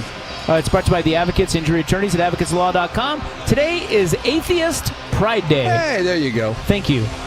Congratulations. I'm proud. Welcome to your world. What do you always say? Like Christians believe in one God, you just go one step further? Well, no. Pretty much everyone in humanity that believes in a God is right. Wait, what do I say? You have that where everyone, like, if you believe in a God, whatever that God is, you don't believe in any other God. You just go one step further. Yeah, I have it written down. Let me get this right. Yeah, I should know this. I was gonna say you throw that out there from time to time. I know. Here's what it is. I wrote it in. I have it in. I saw this in a book, and I love it. Yeah, because it's right. We are all atheists regarding 99% of God's humanity. We are all atheists regarding 99% of God's humanity has faith in. There you go. Some of us just go one God further. There you go. Thank you. Thank you, ladies and gentlemen. We got there. I'm glad that you had that there so that we could give an accurate quote. Yeah, no, I have it in my notes. I have quotes in my... I love quotes. I like that it's just, quotes are great. Quotes are great. Yeah. And I write down things that because it used to be that people would highlight things in a book. Like you read a book and you highlight it. Sure. Now, in technology age, anything I read or see that I really like and I want to reference back to, I put it in my notes app on my phone. Oh. And it came in handy on my radio show today. That's not a bad idea. Do you think Jake's sweating right now? Jakey poops? You sweating your $10? He says it's still 25-26. I think there's time. Are we winning? Yeah, Kansas is up by 1. Nice. It is also absolutely incredible kid day. Oh. Do you have absolutely incredible kids? Absolutely? Yeah. I think I have good kids. What defines an incredible kid? Absolutely incredible. That's a high bar. It is, but most parents believe that their kids are absolutely incredible. Yeah, but that's the thing, is most parents are morons. I'm realistic. So if you're saying absolutely incredible, that means no one could possibly doubt that my kids aren't incredible. It is absolute. And I have to say all 3 of my kids are absolutely incredible? Well, there could be just one of them. That's a high standard. It's a high standard. I don't know if I'm ready to go there. You're going to say no? It's a high bar. Okay. It's a high bar. All right. Well, if they were absolutely incredible, it is their day. Or if it's you. I don't think it is. I don't think any of... I have 2 parents living, and I'm fairly certain that neither one of them would define me as absolutely incredible. Yeah, I don't think so either. No. Of the siblings, the 3 of us, I'm sure that I am not the one that is getting the absolutely incredible. I can assure you of that. Well, the city of Vancouver's population could grow significantly in the near future. Yes. During a Vancouver City Council workshop on Monday, Chief Financial Officer Natasha Romras,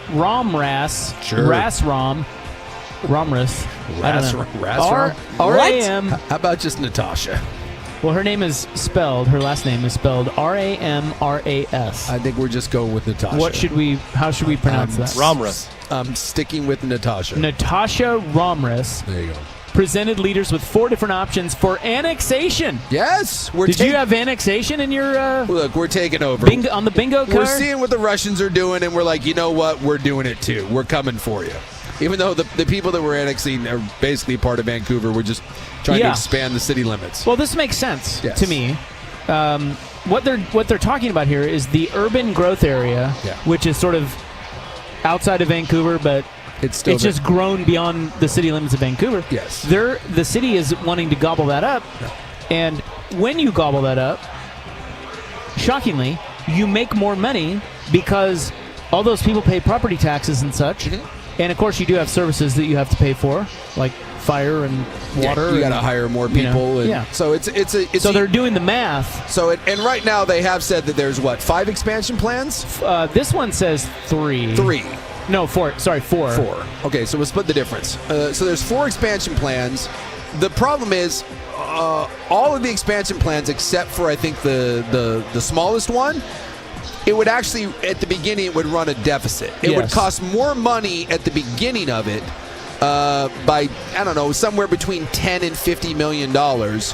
It would cost more in extra services than we'd get back in money. And then, But other people are saying it's an investment and eventually that will come back to us. Correct. Some people are saying expand by the biggest, just do it right now because eventually it's going to get there anyways. So they're going to expand. It's just at which level do you expand? 1, 2, 3, or 4? Yeah, they're saying 3 of the 4 scenarios would make the city of Vancouver, Washington's second biggest city after Seattle. And, of course, right now you have Tacoma and Spokane. Yeah, those are ahead of it.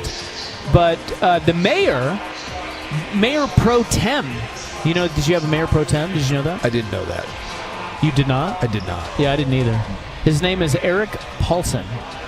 He noted that annexation would come with benefits like a stronger voice at Washington's capital and a stronger influence in the metro area, but he said that the decision is not an opportunity just to get bigger for the sake of getting bigger.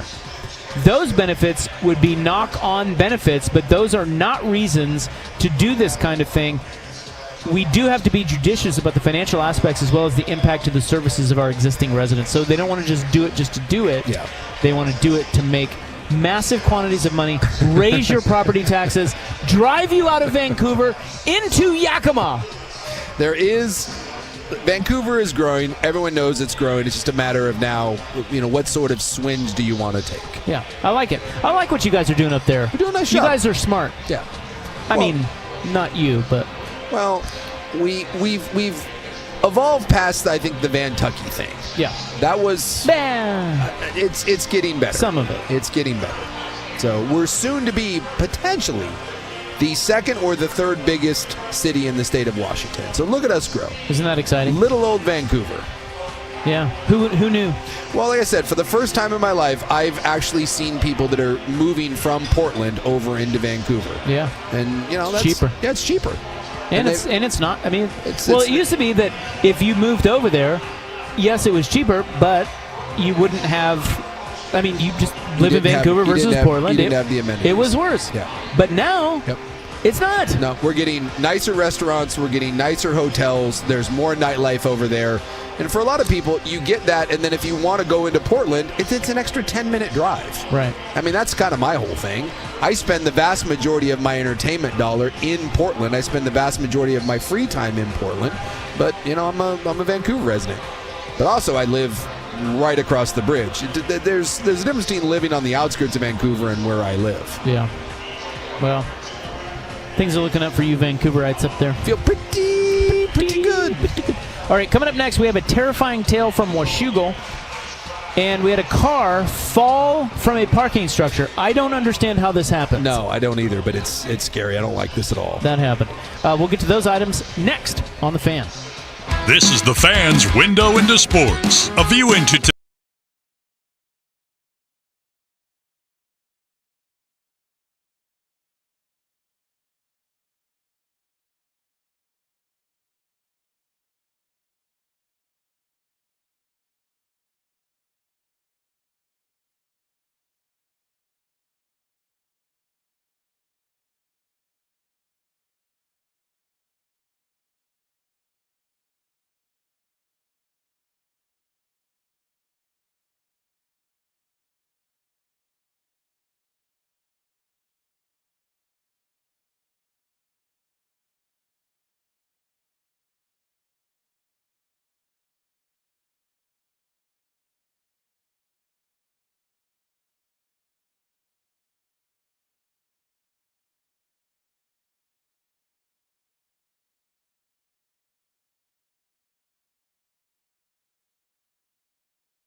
Live from the Stadium Sports Bar at A&A Sportsbook, George McCoy at Warren Allen Attorneys at Law presents a Fan Madness edition of Primetime with Isaac and Sue. Also brought to you by Video Only and by Coors Light. Fan Madness from A&A on 1080 The Fan. Well, I don't know if it's just because I live here, but on Twitter, Portland is trending, and I don't want to click on that. Simply because of you? Well, I don't know. I'm saying it's trending, and I don't want to click on it to find out why. Well, I will tell you that if you personally, or a place you love, or a thing you love is ever trending, it's terrifying. It's not good to click on it. Yeah, you don't want that. I'm going to click on it. No, it's Portland isn't trending, and then like the headline is "World's Greatest City." Portland. No, it's never that. The sad part is when you do click on it, half the time you don't know why it's trending. Yeah, you can spend like 3 minutes and you're like, I don't know why this is trending. I just clicked on it and scrolling through, I don't No one knows. Really know why it's trending. Well, welcome, so maybe that's just for me. Welcome to Twitter. Okay, this is In the News, March 20, 2025. We've got a scary story out of Washugal now. I'm going to tread lightly here because unfortunately, everything is behind an effing paywall. Oh, for God's sakes. But there is a story here about a Washugal student who received explicit messages from an account that was from a teacher, but it was a fake teacher account. In other words, somebody impersonated a teacher at the Washugal school where this student went to school and sent explicit messages to them. That's terrifying. That is no good. So it was not the real teacher. It was a fake account by someone else of the teacher who sent the explicit messages to the student. Well, I guess in the grand scheme of things, that's better than it being the real teacher. Yes, yeah, right? I think that's right. Although, can you imagine? Do we know, was this sent to a male or female? We don't know. Again, we are blocked by paywalls. We're blocked by paywall. And I refuse to pay. I was going to say, imagine little Isaac Ropp, 15-year-old Isaac Ropp, freshman, Salina, Kansas. Yeah. And you receive, I can picture him now. And you receive nudes from a teacher, one of your teachers. That will either be the greatest or the worst day of your life, depending on who that teacher was. Well, that's fair. That's fair. If it were Mr. Lavolo, I would not have been happy. Exactly. But it'd been like Miss Johnson. Maybe. It was Miss Johnson. Now, I didn't have her, but she was the hottest teacher in the school. She was an English teacher. I think it also matters whether or not it was a boy or a girl that was receiving said messages. But also, that's pretty diabolical because now some teacher's reputation is ruined and they didn't do a damn thing. So I got the story pulled up here. You found a way around the paywall? I did, yeah. I pulled it up through Twitter, and it worked. Oh, look at you. It doesn't say. We don't know. Boy or girl, it doesn't say. It's probably privacy because you're dealing with a minor, but... Yeah. So this is a new thing now that we're catfishing students with explicit images of fake teachers? Yeah, like, who's that worse for? Is that worse for the teacher or the student? I just think I think that's worse for the... It's the teacher. Teacher? I would assume. It's just bad all around. Because look, by the time you end up clearing your name, that thing is still out there. Hopefully that teacher's reputation isn't completely ruined. It's also bad for the kid that I'm sure that's pretty confusing for the child. Because one, they're receiving adult porn and they're underage. And two, they think for a brief moment at least that it's coming from a trusted teacher. How about we just say this? Anyone doing that, you're a son of a bitch. Like, that's just an awful thing to do. And you're just doing it, why? To ruin lives? You're just doing it for like ha-ha, tee-hee? That's bad stuff. But the world's full of terrible people. Yeah. Scary things. I don't know why you would do that. I don't know why people do a lot of things. I read stuff in the news every day that makes me scratch my head. Your big bald head. Well, there was a kid, this is my noted news contributor side of me. There was a child that died of the measles outbreak down in Texas. Yeah. And the parents came out of the dead child, the ones that didn't vaccinate that child, and still told everybody, don't vaccinate your child. Because their other kids, Isaac, did not die of measles. They had mild cases of it, and even though they got sick, no one died, so they still think that it was worth it to not give their kids the measles shots, even though one of their kids died. They literally filmed a PSA for an anti-vax site, even though one of their children died of the measles. Huh. Chalk that up to what the hell. I will chalk that up to what the hell. And it just goes to show you, you just can't change people's minds about things. No. Like they're just gonna think what they think. Yeah. This was a quote from the mother about her child, her daughter, that again is dead. She's better off now where she is versus all the negativity and the stuff that's going on. I wouldn't change a thing. Wow. She killed her child. That's wild. By not vaccinating her, and doesn't regret it. Do you think she even knows that though? Like she probably doesn't know that part of it. I'm just saying. If you'd have to explain it to her like she's 4. If your child dies, God bless America, because you refuse to vaccinate it, and then you film a PSA telling other parents don't vaccinate your child, yeah, that's a God bless. Kansas getting blown out by 3, over. 40-43. So bad. Look at that. So bad. Down by 3 with 2 minutes left to play in the first half. There's no way they could come back. Horrific from this. team. Yeah. Portland Fire and Rescue crews responded Wednesday to a minivan that had flipped onto its roof near Northeast Sandy and Northeast 83rd. That's not good. Initial reports indicate the minivan may have fallen from an elevated parking structure onto an SUV in the parking lot below. Now, can you please explain to me how this happens? The only thing I can think of is if maybe you were trying to do like a cool Smokey and the Bandit, like 2-wheel sort of thing, but then I realized you were in a minivan, and why would anyone try to do anything cool in a minivan? I don't know how you fall from a parking structure. That's crazy. I would assume that you have to do something really idiotic. Yeah. In order to get enough momentum to go over a parking structure, but well, those all have big giant. That's what I'm saying. Like, there's no way. Like, how do you? I think you're maybe you're. Is it possible that someone was doing cookies, whipping donuts in a parking structure in a minivan? Like, I would assume you had to get going at a high rate of speed in order to get over that. But the idea that it's a minivan, if you would have told me this was a Corvette or something, I'd be like, all right, that makes sense. But a minivan? Who's whipping cookies in a Plymouth Voyager? Tell me if you think this is a weird line. Portland Fire and Rescue added on their social media, patient has been extricated and is being packaged for ambulance transport. Seems like a weird way to put it, but, My buddy that's a cop says that that's the car, when they have to pull someone out of a vehicle, it's the car giving birth. I've never heard the packaging, though. They're packaging them. Well, I mean, I guess you're putting them on the gurney and you got to strap them in and, maybe brace the neck. Shove them in a suitcase? I guess that could be considered packaging. I just feel it's a little insensitive. Although maybe, is it possible the person was so dumb for flipping a minivan off a parking structure that they're not really taking into consideration anyone's feelings? Yeah, it's possible. Well, they're saying only one person was involved, but apparently there were 2 people in the minivan. Well, I don't know. No one died. I've got my fingers crossed because I would assume there's cameras, and I would like to see what happened to cause a minivan to go over. I don't care about the people. Yeah, what the hell happened? Let's see the video. That is in the news, March 20, 2025, brought to you by the Advocates Injury Attorneys at advocateslaw.com. Get you caught up on March Madness and a record-setting franchise sale in the United States. Coming up next in the Hot 5 at 5 on The Fan. It's time for Legends of Hoop.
George McCoy at Warren Allen Sports Desk. A Sports Center update on 1080 The Fan. Ryan Buckley with this Sports Center update. First on The Fan, let's get you caught up on all the madness today. 3 games going on right now. Tennessee and Wofford just coming out of halftime with 2-seed Tennessee winning 41-29 over the Terriers. Meanwhile, Kansas and Arkansas just got to halftime. John Calipari's Hogs are up 47-44 at the break. Meanwhile, Yale and Texas A&M are doing battle right now in the first half. About 3 minutes left there. Texas A&M, the 4-seed, up 32-25. And just tipping off moments ago was Drake versus Missouri. It's a 1-point game, only 5 minutes in. Some significant results early in the day. Both 1-seeds, Auburn and Houston, make it through easily against their respective 16-seeded matchups. Montana, the 14-seed, sent home packing by Wisconsin, who beats them by 19 points. Meanwhile, the upset of the day so far, McNeese, the 12-seed, taking out Clemson 69-67 the final, and Creighton dominated Louisville in the early game 89-75. You also had Gonzaga win by 21 points. They beat 9-seed Georgia 89-68, and Souk's BYU Cougars winners over VCU 80-70 won the final. More sports scores and stories in 30 minutes. I'm Ryan Buckley at the George McCoy at Warren Allen Sports Desk. Hurt and missing work, insurance companies acting like jerks. Don't call your mom. Call George McCoy at warrenallen.com. The inside story on the Blazers, Ducks, and Beavers. Danny and Dusty. Weekdays noon to 3 on the Odyssey app and 1080 The Fan. Good afternoon. At the tone, Pacific Daylight Time will be... It's 5 o'clock. 5 o'clock. One step closer to my own personal hell. This is Primetime on Sports Radio 1080 The Fan. We expect it's the best basketball party anywhere. You can't just flop that thing out on national TV and be like, hey, check this thing out. I'm too dumb. I don't even think about things like that. Live from the Stadium Sports Bar at A&A Sportsbook, George McCoy at Warren Allen Attorneys at Law presents a Fan Madness edition of Primetime with Isaac and Sue. Hurt and missing work? Insurance companies acting like jerks? Don't call your mom. Call George McCoy at warrenallen.com. A&A, make every buzzer beater, bracket buster, and Cinderella run mean more at A&A Sportsbook. Fan Madness is also brought to you by Video Only, where you always get the best deals on top-rated brands of TVs and home theater. And by Coors Light, the world's most refreshing beer. Enjoy responsibly. Fan Madness from A&A on 1080. How about those onions? The Fan. All right, welcome back to our show. Hope you're having a nice little Thursday. It's your Sports Bros, Rop and Souk. We're out here at the Stadium Sports Bar and Grill, in the A&A Sportsbook. We are gambling. That's right. That's what we're doing. And meeting people. I had a very intoxicated man named Thomas wearing a Warford golf shirt that came by, and he wanted me to tell you that your wife is very hot. Thank you. And she's out of your league. Thank you. And then invited you to play golf at Riverside. Okay. All from Thomas Walford. Yeah, I saw him, yeah. That is Walford Golf. That is the message. Yeah, he's wearing a Walford golf shirt. Okay. And that is the message that I was instructed to give you, and I said, sir, I will deliver that on the air as promised. Yeah, so there you go. He just came by and gave me the wink. Yeah. I will tell you, he seemed very excited about Nurse Nice. I'm not sure where he knows Nurse Nice from, but I don't either. Just know that you've got some competition. Do you think he wants to do it with both of us? I don't know, but he really wanted to emphasize that that you were punching above your weight. I've always thought that. Who am I to deny a very random drunk man in a Walford golf shirt? Boy, our listeners never disappoint, do they? They never disappoint. I was like, thanks. We could do a whole show on... Dude, the amount of interactions that we've had in the first 2 hours of this program. Well, you just never know what you're going to get. No, and look, I'm going to say about 30% of them go about as normal. Hey, love the show, longtime listener, thanks, fist bump, can I take a photo? I think that's about right, 30%. 30%. Yeah. Then you got about another 30% that are a little strange. You know, maybe someone's nervous, it's a little weird. They want to overshare something, and that's fine. But the problem is that when you get to the back half, the last 40%, boy, that's when we get into Thomas territory. And there's usually been some cocktails involved. And it really can go down some very strange roads. Like, I understand, Thomas, that you've had a few, and you would like to share with me your love of Nurse Nice. But the fourth time you bring up how hot Nurse Nice is, I'm not certain how he wants me to respond to that. Is he looking for me to then be like, oh, absolutely? It's a strange thing to fixate on, and that's the problem. Is that group of people, they fixate on one thing, and I don't think they appreciate how weird and abnormal that one thing is. Hey, I'll give her his number. Maybe go in with a better plan when approaching the table. Yeah, come up with a plan if you're going to come up and approach Big Sook. Not me. I love the wild card. And there is a you lot never of know. There is a lot of you do not know when someone approaches the table, especially when we're on air and clearly talking to one another. You know when that person interrupts and is like, I don't care. I've been waiting for this moment and I'm going to talk to you. That's when you know the real wild card is about to go down. It's either an uh-oh or can't wait to see what happens now. I've listened to the show for 20 years. I know you're on the air, but I have something to tell you right now that will not wait to break. All right, coming up here, don't hold your breath for Oregon to add college sports betting. We will talk about that. And then later in the club, how often are Americans doing it? I have the numbers. An expose. I'm guessing that number is... By state, I have the numbers. Quite low. You can guess which are the sexiest states. Looking right at you. Well, I was going to say like Florida, but they got a lot of olds. Well, the olds do it. Well, that apparently, like in the old folks' home, that's like the big problem. Well, you seen that thing in Florida? They have that old folks community that has like the #1 STD rate in the U.S. Yeah, they're all doing it. My neighbor, the neighbor across the street, he moved into a position in an old folks' home because his wife had to go in there, so he took a job there so he could be close to her. Aww. Which, by the way, is the sweetest thing in the world. That's adorable. Right? His wife needed long-term care. Some memory stuff, and so he took a job. Well, why didn't he move in there?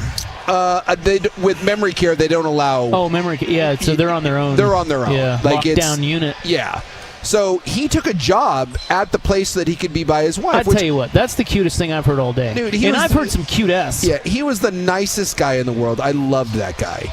And there's a bunch of old folks home over by where I live because I live amongst the olds. But he was telling me that he was telling me that place is like Sodom and Gomorrah. Did I tell you? I don't know if it's Thunderdome in there. I don't know if I told you this on the air, but it's worth telling you now, since we're on the subject. Somehow we got on this subject at 5 o'clock. Is it the club? No, but just real quick, I was out visiting my olds who are in a home in Salina. Care facility. Yeah, they're in a facility. Yeah. And when you go, they have a restaurant there, which is why they chose this particular home, is that you can go in there at any point. It's not like you have to be there at 5 for the meal. Yeah. You can go in there at any time and sit down and eat. Sure. Well, we'd go into the restaurant, and they had decent food. I was pleasantly surprised. Of course, I'd have to smuggle my wine in there. But I would listen to the women of the home gather and listen to what they talked about. Yeah. I just eavesdrop. They talk about the fellas? No, they're just talking about normal things. Sure. Yeah. That old people would talk about, like what they're wearing or how their kids are doing. The weather. Definitely the weather. Love the weather. And then one day I was in there and there were 3 old dudes by themselves at a table catty corner to us, and I was eavesdropping on what they were doing and what they were saying, and they were telling D jokes. And I'm not even kidding. Some of the vile stuff that was coming out of it was one in particular, but the others were laughing and like, "Oh, that's great, Billy. Tell us more, Bobby." I mean, I was like, "Oh my God, nothing changes." No. That it was like 5-year-olds. The girls' table and the boys' table. Unbelievable. And these guys were in their 80s or 90s. You don't grow out of it. And now with pills, it's only enhanced the dirty old men. It's unbelievable. Yeah. Well, that's what we have coming up. Sports? Yeah. The Hot 5 at 5. Hot topics, hot opinions. Oh, golly, I'm hot today. And hot air. It's time for the Hot 5 at 5. That's hot. The Hot 5 at 5 on Primetime with Isaac and Sue. No, I mean it. That's very hot. The Hot 5 at 5 with Isaac and Sue. Brought to you on The Fan by Victor Rico's Mexican Food. Discover Victor Rico's new savory menu items. Order in-store, online, or get it delivered straight to your door at victorricos.com. Number 5. Boston Celtics are selling for a North American record $6.1 billion. That is with a B. B as in balls. That is so much money.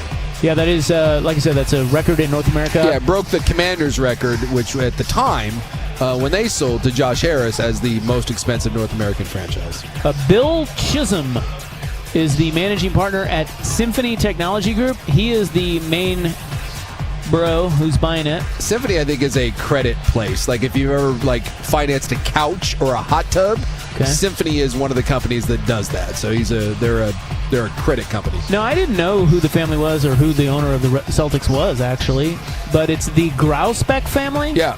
And they bought the team 23 years ago for $360 million. Good Lord. And I guess there was some talk of the kids and who was going to get it and all that. And the guy's like, whatever. Screw you all. I'm selling it. Screw you all. I'm You'll be lucky to get any of it. Taking my $6 billion and walking away. You want to talk about an investment. 360, you said?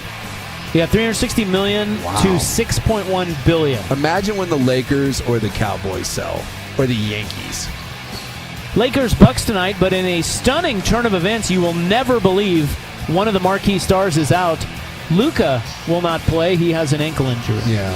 Welcome to the NBA. I mean, last night we didn't have Ja. This is just what the NBA does. It's so bad. Yeah, you just... And look, I don't blame people. When you buy a ticket to go see a game in advance, there's just no telling who's going to play. Milwaukee's lost 5 of 7. They are now 5th in the East. Can we say that officially that the Dame Giannis thing, it didn't work? They're not winning a title. No, I don't think they are. No, it did not work. It didn't work. No. Is this year 2? Is this year 3? Year 2? No, this is year 2. This is year 2. Yeah. Yeah, it's just not. They're good, but they're not. Their offense kind of stinks. They are not anywhere near the top teams. Tell me how that doesn't work. Just not enough around them. You have a Hall of Fame coach in Doc Rivers. You have Giannis and then freaking Lillard, and you can't make it work? No. Weird. They're 5th in the East, a historically bad East, by the way. The Blazers get Denver, Boston, and Cleveland in their next 3. The Zers, your Zers, our Zers, are just 2 games from a play-in spot. Yeah, you look at it, they're 2 behind Dallas and 2 behind Phoenix. Phoenix, we don't know what the hell is going on with Phoenix. That team is an unmitigated disaster. And then Dallas doesn't even have enough players. They don't have enough warm bodies. I'm telling you, there is a real shot here. I know the schedule is tough for Portland. But, they beat Memphis last night. No Ja Morant, but they beat Memphis handily. There is a real chance here that Portland ends up in the playoff. Or I guess the play-in, I should say. And also, I would like to point out that if they go into the play-in and actually become the 8th seed, they do lose their first-round pick. Yeah. Just pointing that out. So no Cooper Flag or first round. And no first-round pick. Yeah. You're going to get swept by Oklahoma City and then not get your pick. Number 2. Duke star Cooper Flagg has been cleared to return for the first round of the NCAA tournament. He says he's feeling pretty good and is pain-free. Yeah, which not certain I believe that, but, he's going to give it a whirl.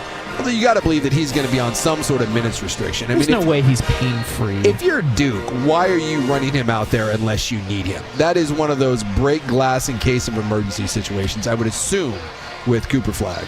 Reports that Texas likely to move on from head coach Rodney Terry after they lost to Xavier last night in the first 4. Ironically, it's Xavier's coach, Sean Miller, who's being rumored as Terry's replacement. Wouldn't that be fun if he knew that all I have to do is beat Texas and then I get the Texas job? Yeah.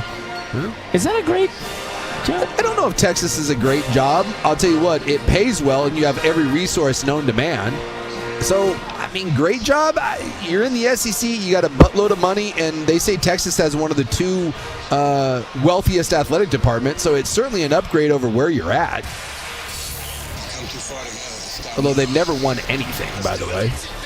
In basketball? No. Have they ever been to a Final Four? Not that I know of.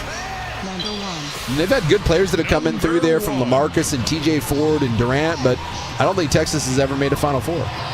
All right, let's get you caught up on March Madness. Here are the games that are in progress at the half. 7-seed Kansas trails 10-seed Arkansas 47-44. They are in the second half, 12 and a half minutes left. 2-seed Tennessee is leading 15-seed Wofford 52-43. At the half, 4-seed Texas A&M 40, 13-seed Yale 29, and 8 minutes, 15 seconds left in the first half. 6-seed Missouri trails 11-seed Drake 18-14. Later, we get Utah State, UCLA, Omaha St. John's, and NC Wilmington, Texas Tech. Here are your finals from earlier today.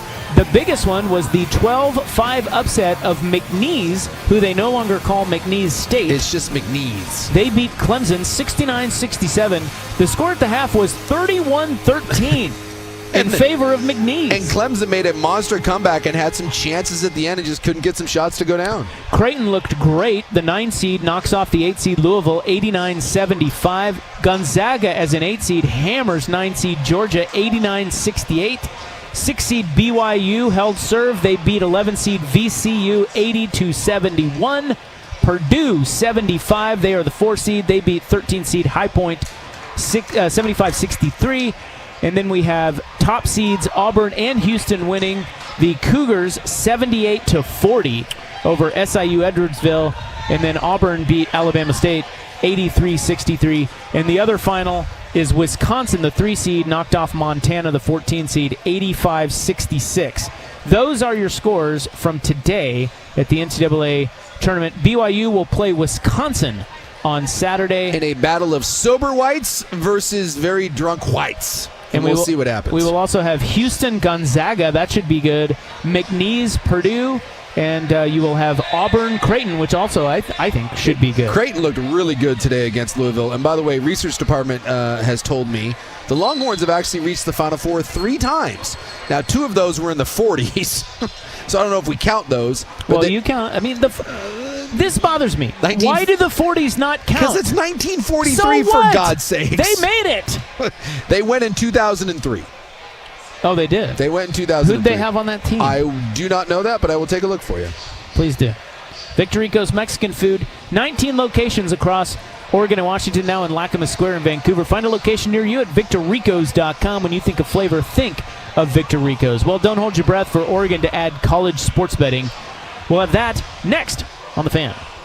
Goodbye, Gino. Traded by the Seahawks to the Raiders for a third-round pick. I think that's a nice grab for Seattle. Hello, Sam. This is a win-now move. Will it be a win-now move? I don't know, but it is in their minds a win-now move. You give a guy $100 million with 55 guaranteed. You believe in him. You believe you can win with him. And yesterday, the Seahawks finally did it. Talk about it and get the inside story from the home of the Seahawks and the NFL. 1080. Holy catfish. The Fan. Now, here's a quick look at Portland traffic. Wet and rainy conditions in Portland. Northbound 205 beginning at Stark Street, heading to Airport Way. It's about a 20-minute drive. And to I-5, it's about a 15-minute drive. It looks like we have a crash just ahead, blocking at least one lane. I'm Ken Luttrell with traffic. I'm Jeff Jr., founder and CEO of Trajan Wealth. I was born and raised in northern Wisconsin by both my father, who owned a small 10-lane bowling alley, and my mother, who was a nurse, who did her best caring for everyone in our small town. My parents stressed with me that if you were going to do anything, it needed to be done right or not done at all. I later joined the Marine Corps, where additional values were instilled. Values like honor, courage, and commitment. The motto of the Marine Corps, Semper Fi, which means always faithful. The best part of Trajan Wealth? Our 100-plus employees who also embrace the exact same values. If your current financial advisor is more interested in selling you something or is more loyal to their own financial gain than yours, give us a call for a second opinion. We would be honored to hear from you. Call Trajan today, 503-207-6000, or visit us online at TrajanWealth.com. Advisory services offered through Trajan Wealth, LLC, an SEC-registered investment advisor. Save thousands. Be advised. This is a great opportunity to save thousands on a hot tub or swim spa. Friday through Sunday, Portland Expo Center and Washington County Fairgrounds. Save thousands. Be advised, this is a great opportunity to save thousands on a hot tub or swim spa. Friday through Sunday, 2 locations, Portland and Hillsborough. 18-month interest-free financing. Brand new 2025 inventory ready for immediate delivery. Portland Expo Center. Huge factory incentives, factory rebates, this weekend only. Washington County Fairgrounds. We can remove your old hot tub. Free delivery of your new hot tub. Come see the revolutionary new swim spa in action at exceptional prices. Portland Expo Center. Free delivery of your new hot tub. Just relax and enjoy. Washington County Fairgrounds. Friday 2 to 8 p.m. Saturday 10 a.m. to 8 p.m. Sunday 10 a.m. to 6 p.m. Free admission. Free delivery. 2 locations, Portland and Hillsborough. Call 833-SPA-SALE or visit hottubandswimspasale.com. I'm George McCoy with Warren Allen, attorneys at law. Finally, winter's over, and we're starting to thaw. Just because spring has sprung doesn't mean spring driving is fun. It will rain on your parades as drivers drive with worn wiper blades. Some are swerving because they're allergic to grass. Watch out for others that are really hauling. Accidents happen, that much is true. Just like insurance companies offer low when they do. But if injuries and missing work are ruining your day, call George McCoy at warrenallen.com. We'll make them pay. Selling your home, it's one of the biggest financial decisions you'll ever make. You could go it alone, trying to navigate market trends, determine fair pricing, and tackle tricky negotiations on your own. You could second-guess every decision, wondering if you're doing it right. Then there's the showings, the offers, and the mountain of paperwork. Or you could work with the expertise of a realtor, here to guide and help protect as you make your next big move. Realtors are members of the National Association of Realtors. Right by you. Join the Candy Crush All-Stars Tournament now. Hey now, you're an all-star. Get your game on, go play. Make it to the live final for your chance to win a share of $1 million. Play Candy Crush now. You're a rock star. Get your game on, go play. Selected level 5 plus 18 plus. In-game event ends 0300 EDT 27 April. Win the in-game event. Receive an invite to the live contest in June in California. Requires U.S. travel. For terms and conditions, visit 2.king.com/terms.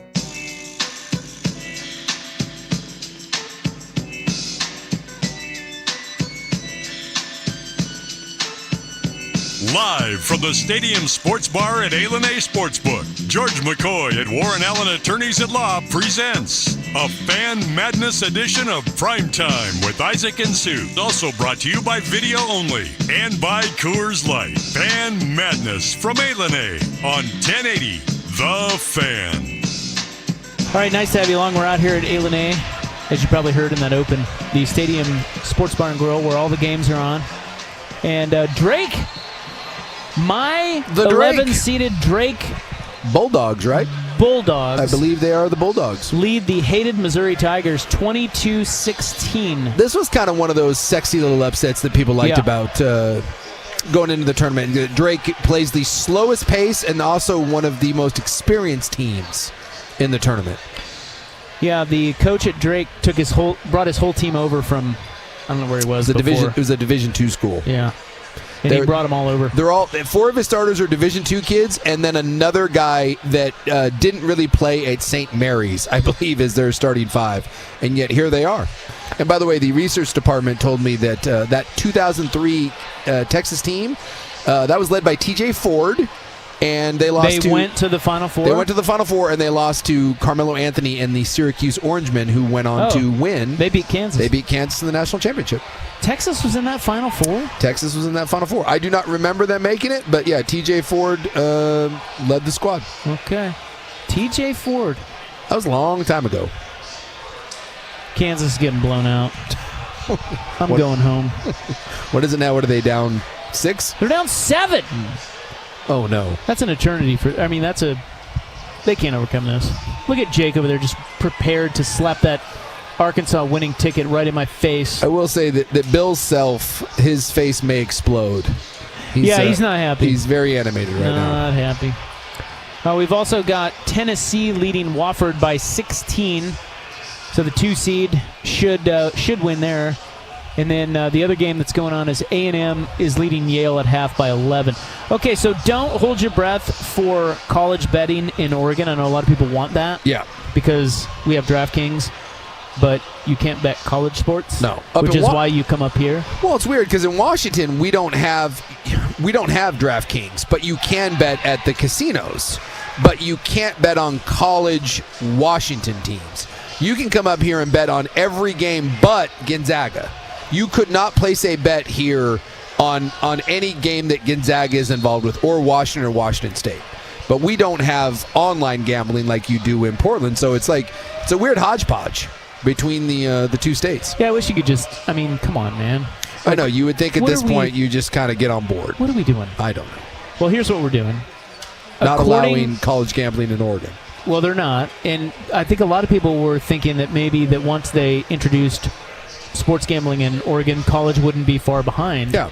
But that is not the case, it sounds like, because what is happening, and more is coming out, that there are at least 7 Division I teams that have been implicated in unusual betting activity. Yes. And this is exactly why the politicians in Oregon did not want betting on college in Oregon. Yeah. Somebody just won a blackjack hand. Picked up a nice cool $50. So fired up with that one. They're fired up, high-fiving over there. Yeah. But, they just, this is what it is that, as March Madness kicks off here, and it's one of the biggest bet sporting events in all of sports, corruption has run rampant. Well, but at the same time, let me rephrase that. Yeah. It has not run rampant. But there are enough instances of corruption in college betting that it's going to keep lawmakers who don't pay attention to anything, they just read these headlines, it's going to keep them from allowing sports betting in Oregon. The two things I say to that is, one, if you think that not allowing legalized gambling prevents gambling from going on in your state, you're silly. I think there's now 37, 38 states that have legalized gambling. New Jersey and New York being the two biggest. Did we really think that New Jersey and New York didn't have sports gambling before it became legal? At least by having entities like DraftKings or who's ever doing it, right? Barstool or whatever, MGM, whatever book is running your state. Like in Portland, we farm ours out to DraftKings. It used to be the Oregon Lottery, and they were like, nope, farm it out to DraftKings, and they do it. At least by having regulations like this and having oversight, almost all of these are getting caught. It is almost, I'm not going to say it's impossible, but it is much harder nowadays, if you're a player, if you're a gambler, to run any sort of shady scheme on a college game. It just is, because they pick up abnormalities. I mean, you look at whether it was the Iowa players, LSU got into this, Alabama baseball, these have all been caught. And so you can make the argument of, oh yeah, we've had 7 of these. How many more haven't been caught? I would make the argument that most of these have been caught. Because if you're talking about betting large amounts on weird games, we've even seen it in the NBA, right? Where a couple players have been implicated because they had abnormalities in their individual prop bets. This is no longer just some guy in Vegas sitting around running the book. This is all run by computers and algorithms.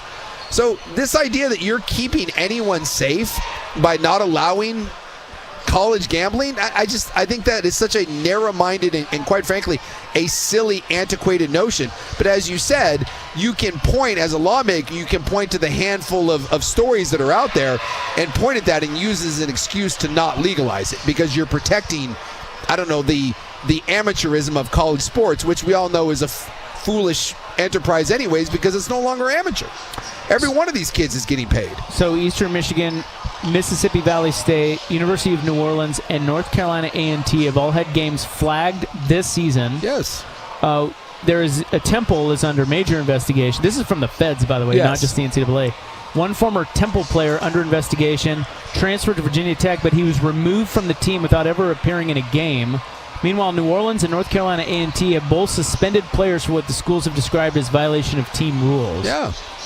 So look, if you're playing, especially at a small school or whatever, and or even a major school, right? Let's say you're Oregon legalizes college gambling, and all of a sudden, Nate Biddle, who by the way is arguably Oregon's best player, all of a sudden Nate Biddle, who normally has, let's say, $100,000 on prop bets on a game he's playing in, all of a sudden there's $300,000 in prop bets. Guess what? They're going to look into that. Those things are going to get flagged.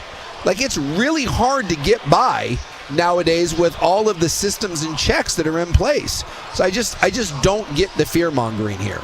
I think it's just people burying their head in the sand and wanting to believe that they're keeping some form of purity in the sport, and I don't buy it. I think by taking it offshore or taking it into backroom bookies, I think that's how you get the shady stuff that goes on. You also have Fresno State and Loyola, Maryland. They've suspended or removed players because of separate gambling allegations. Yeah. Those aren't related to the government probe that's going on. Yeah, those are just different. Yeah, I agree with you, but unfortunately, I don't know how you convince lawmakers of what you're saying. No. But it's just weird that that's where they draw the line. We can gamble on anything but college. So what's the difference between gambling on a college basketball game versus an NBA game?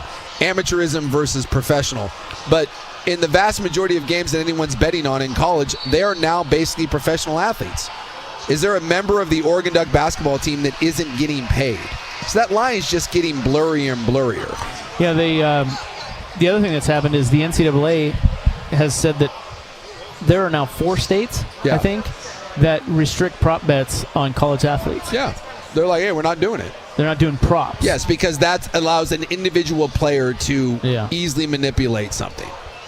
Well, if you're holding your breath for sports betting in Oregon, it's probably not it's coming. Not coming. Probably not coming anytime soon. Good luck getting down. I'd like to see you down there lobbying the Oregon legislature with what you just said. See how that goes over. I would just love to have an honest conversation. And by the way, not a politically charged conversation and not trying to score points. An honest conversation. I would love to sit down with someone that wants to make a strong case of why this is a good idea or why the absence of college gambling somehow protects these athletes. Because here's the other one too. If I did want to be involved in college gambling in Oregon, I can just go to a state that allows it, like the state that I'm in right now. Yeah, but you won't. So the idea that we can't allow college gambling because you don't want someone monkeying with games at the University of Oregon or UP or Corvallis, right? What would stop me if I am a guy, a player, or I don't know, like I'm some sort of shady figure that's trying to influence a player? Why couldn't I drive 2 hours up to a place like this or do it from an out-of-state sort of situation? Let's say you got a kid on a basketball team that's playing in the state of Oregon and he's from California. What would stop me as someone from his hometown of Oakland from just doing it from my couch in California? This idea that by putting some sort of rule in place that you can't gamble on in Oregon, what is that protecting? It's just stopping you from doing it in the state of Oregon. Just costing you revenue. Exactly. It just doesn't make any sense. And again, I would make the strong argument to anyone that by actually allowing it to happen, it can be regulated, it can be monitored, and it can be better tracked in your own state than having to rely on the federal government or an outside entity to keep an eye on it. Because trust me, there is no one that takes the security of games more seriously than the book. No one. If you're run by DraftKings, if you're run by MGM, no one cares more about the integrity of the games and making sure that that's on the up and up than those books. Yeah, they got to have it. Otherwise, they can't. Exactly. They don't have access to the games. They get 1 or 2 really bad scandals that slip through their cracks. They got to watch it. And that business is gone. They got to watch people like Jake spike betting over there. How's your Jayhawks Not good. doing? They're getting smoked. It's not even close. They're down by 8. What the hell? Not certain that's getting smoked, but they suck. Hey, Drake's up by 10 on Missouri. Does that make you feel better? Yes, actually it does. There you go. All right, let's March Madness this bitch up. Coming up next, here's Buck.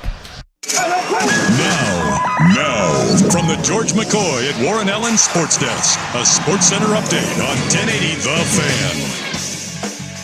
Brian Buckley with this Sports Center update. First on the Fan on the hardwood today.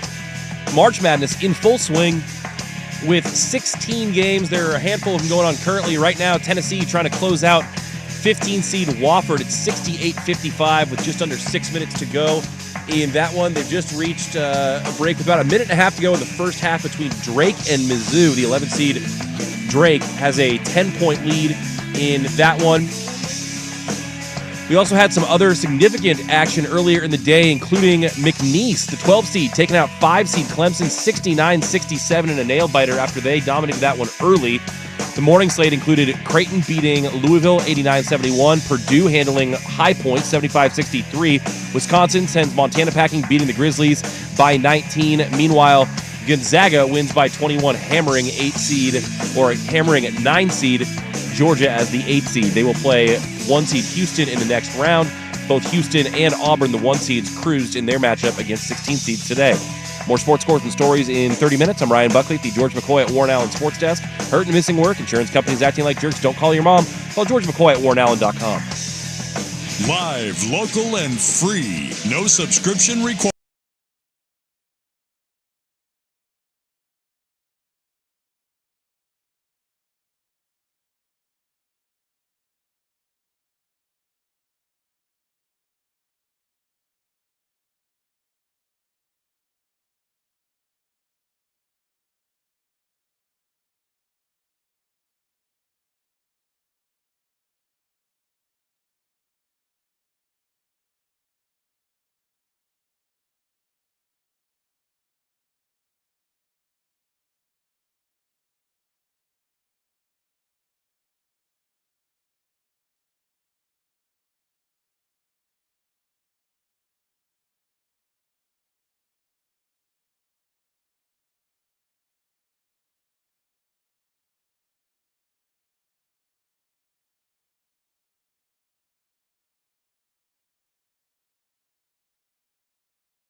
McCoy at Warren Allen Attorneys at Law presents a Fan Madness edition of Primetime with Isaac and Sue. Also brought to you by Video Only and by Coors Light. Fan Madness from A&A on 1080 The Fan. What did he say? I have no idea. Couldn't tell you. Jesus. Some All guy hell's breaking Some loose guy in here. a Michigan sweatshirt was pointing at you. What And did he say? was, Here. Oh. He said he struck me out in Old Man Baseball with a changeup away. When's the last time you played Old Man Baseball? Were you like a decade? Yeah, it's been many years. So he remembers striking you out on a changeup away. Yeah. Good pitch. 10 years ago in Old Man Baseball. I mean, That's his one shining moment. I do appreciate that he how long has he been holstering that? I don't know. Has he been sitting on that for the better part of a decade and a half? It was clearly a big deal to him. You obviously remember it too, right, Rob? Do you remember the strikeout? You remember fanning on that one? No. I do not. I've fanned many a time. He just John Cena'd you right there. Can't see me. Yeah, he was pointing and yelling at me. I'm like, I don't know. See, this is what we were talking about. Yeah. I don't know if that's good or bad. Like, it's a hodge. Like, it's a potpourri. You don't know. You have no idea whether he could be shouting me down for something stupid I said, or hey, love your show, or what. It could be. I mean, I don't know. Yeah. So apparently he struck me out. Okay. It's like when I encounter, every now and then I encounter someone that says that I played them in high school, which, sure, played a lot of people like in high Luke school. Anderson. And evidently, and I didn't know this, I thought I was pretty good in high school, but in hindsight, everyone that played against me was way better than me. They all have stories of kicking my ass. And I'm like, wow, I must have been really bad. Thank you for sharing that with me. Do you think I actually parked one off of that dude? And he knows I won't remember? It's possible. He could have said anything. He could have. What if he struck you out on a curveball? Right. I don't know. I would have been like, no, it wasn't a changeup. It was a fastball. Stop lying. Sorry, man. Don't remember that one. Well, let's March Madness this thing up. We've got Texas A&M leading Yale by 10 second half. We got Drake at the half up 7 on Missouri. There's your upset watch. Yeah, it's 6-11. Missouri, if they lose, so the winner of that game would play the winner of Texas Tech, UNC Wilmington. Which will be Texas Tech. And then we have Tennessee holding off Wofford 70-57, much to the chagrin of the great Patrick. Thomas. What? Thomas, what? Warford. That was the Warford golf guy who thinks your wife's really hot. That guy. His name is Thomas. No, Patrick Harris is here. Oh. And he bet on Tennessee minus 18.5. Oh. And it's not looking good for him. Okay. As Wofford is grittily covering the number. What else do we have? That's it. And then we got the nighttime slate. Utah State, UCLA at about a half hour. And then we got Omaha, St. John's. And then the one that everyone I think is kind of served because this is the real sexy upset is UC San Diego, Michigan. That's at 7. And then we finish it off with UNC Wilmington and Texas Tech. And dare I say, what a lame way to end the evening with UNC Wilmington and Texas Tech. Unless it's a good game. Yeah. You won't be saying that if it comes down to the wire. That is true. That is in Wichita, Kansas, by the way. Wichita got some games? Wichita got some games. Huh.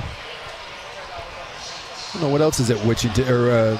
Wichita. I'm looking to see what other games, but I don't know. That one is indeed in Wichita. Well, Kansas is losing. Yeah, by like 4. Yeah, that's a blowout. Calm down. They look terrible.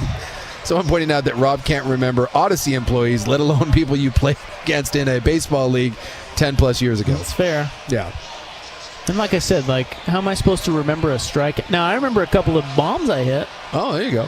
But I don't remember the strikeouts. Why would I remember those? Well, this is my approach to that whole thing.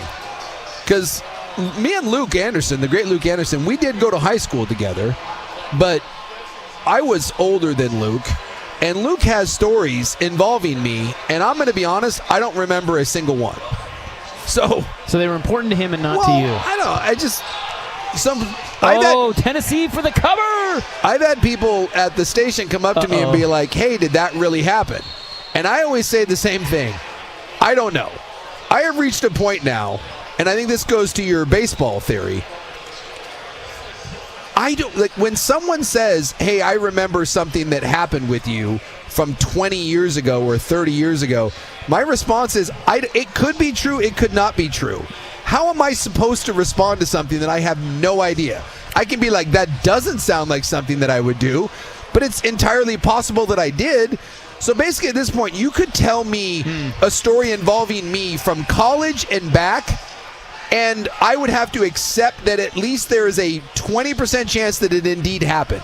You can make up something entirely just a total horse in ears story, and I'd be like, maybe. Because how are you supposed to remember that? Well, maybe this is our new bit, is we just start going up to people and be like, hey, dude, as long as you know something about them. Yes. I remember punking you in high school basketball, bro. And the guy's like, Yeah, maybe. I that don't might have know. happened. Yeah. I'll have someone be like, hey, do you remember, like, I was at Fort Vancouver and we kicked your ass and blah. I'm like, maybe? I don't know. Throw out a couple, like, obscure details that are definitely true but have nothing to do with the story. You guys played in that gym that had that kind of, like, that A-frame thing going on, right? And they're like, yeah, wow, it really must have happened. It's like when you're a psychic. You know, you just throw out general things. Yeah. And, you know, most of the time it could be true. Yeah. Well, Luke has a story about when we were in, like, gym class together. And like I said, Luke was either a sophomore or freshman. I was a senior. And hey, the great Will Ordner, the great everybody. Will Ordner. He's alive. And Luke has a story that he was bench pressing, and I came up and curled what he was bench pressing as like a ha. I have no idea. Couldn't tell you one bit, but he seems to remember that. Yeah, that's fake news. So did that happen? Possibly. Did it not happen? Also possibly. I don't know. Couldn't tell you one bit. So and the older wait. I get, those stories are becoming more and more. He's claiming that you did that on purpose? Yes. Like he pushed it, like Suk pushed out a rep, or Luke pushed out a rep, and then Suk just took the bar and started curling. Suk's like, watch this. Yeah. I could see it. Exactly. Yeah. A freshman or a sophomore, I could 100%, I could see that happening. But it's Did also, it happen? I don't know. Yeah. Couldn't tell you. That's fair. Okay. No idea. Well, listen, we're rooting hard for Patrick Harris right now. His team is up 15. He needs 3.5 more points in the final 1 minute and 41 seconds. This is the beauty part of gambling, because this game means nothing. Dude, this crowd's going crazy over this game. It's out of the final is. Yeah. I mean, Tennessee is up 15, so the game is over. But this whole place is gripping on the last 1 minute if Tennessee can score 4 more points. And they do have the ball. And a foul! Oh. Look, seriously, there is an audible groan from the crowd. People bet the Vols. There is a minute left in this game, and they're up by 15, and an audible just groan came out when Tennessee missed that, because that would have been an and one. I love it. Gambling is the best, and yet somehow in Oregon we can't figure that out. All right, let's take a break, and when we come back, we have an open Segi. We were just dropped off a gift. Should we talk about that? I'm not touching that. That's next on The Fan. It's time for a Ducks Report, the inside story on Oregon athletics, brought to you by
Attorneys at Law presents a Fan Madness edition of Primetime with Isaac and Sue. Also brought to you by Video Only and by Coors Light. Fan Madness from A on 1080 The Fan. My favorite song. The songbird of a generation right there. Well, this place just erupted.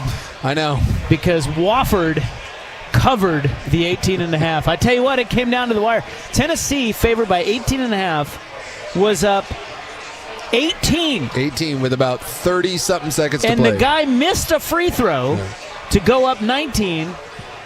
And then Wofford comes down and puts the dagger right in their little volunteer heart and hit a three. Hit a meaningless three to go up by 15. And go down by 15. Or down by 15, yeah. There's a little group over here. You can tell they were all together. About 8 to 10 people that all... They had Wofford. They had Wofford. Because when he hit that, it was over. The eruption. And they dribbled out the clock. Wofford loses by 15. Yeah. Hey, good teams win, great teams cover. That's right. Lose and cover. That's true. All right. Well, now what do we do? Are you on like an emotional roller coaster now with Kansas? I'm a little distracted. They're down by 1. They've cut it to 1. Are you all right now? No. No, you're not all right. I got to tell you, man, I don't know what it is for you, but in sports, sorry, Patrick, Rick Barnes sucks. Never bet on Rick Barnes. He's a bitch. I love that. Again. Never bet on Rick Barnes again. I don't know what it is for you, but for me, nothing gets my sports panties more in a bunch than Kansas in the NCAA tournament. No, I've seen it over the 20 years. Yeah, it's agonizing. Yeah. And I've always chalked it up to, well, I just care. Sure. But 2, it's just the format. It's the one and done format. And it's the scar tissue of all the first round upsets that they've had, and they've won championships. Yeah. I should not, I should let the bad stuff go and only think about they just won the title like 3 years ago. It's true. Do I think about that? No, I'm thinking about Bucknell. Is it wrong that when you mentioned all the losses, that's the one that came to my mind too? That's the famous one. Bucknell. That's the worst. Look, there are many. I could power rank. I don't think the listeners care, but thank you very much. I just got another cocktail.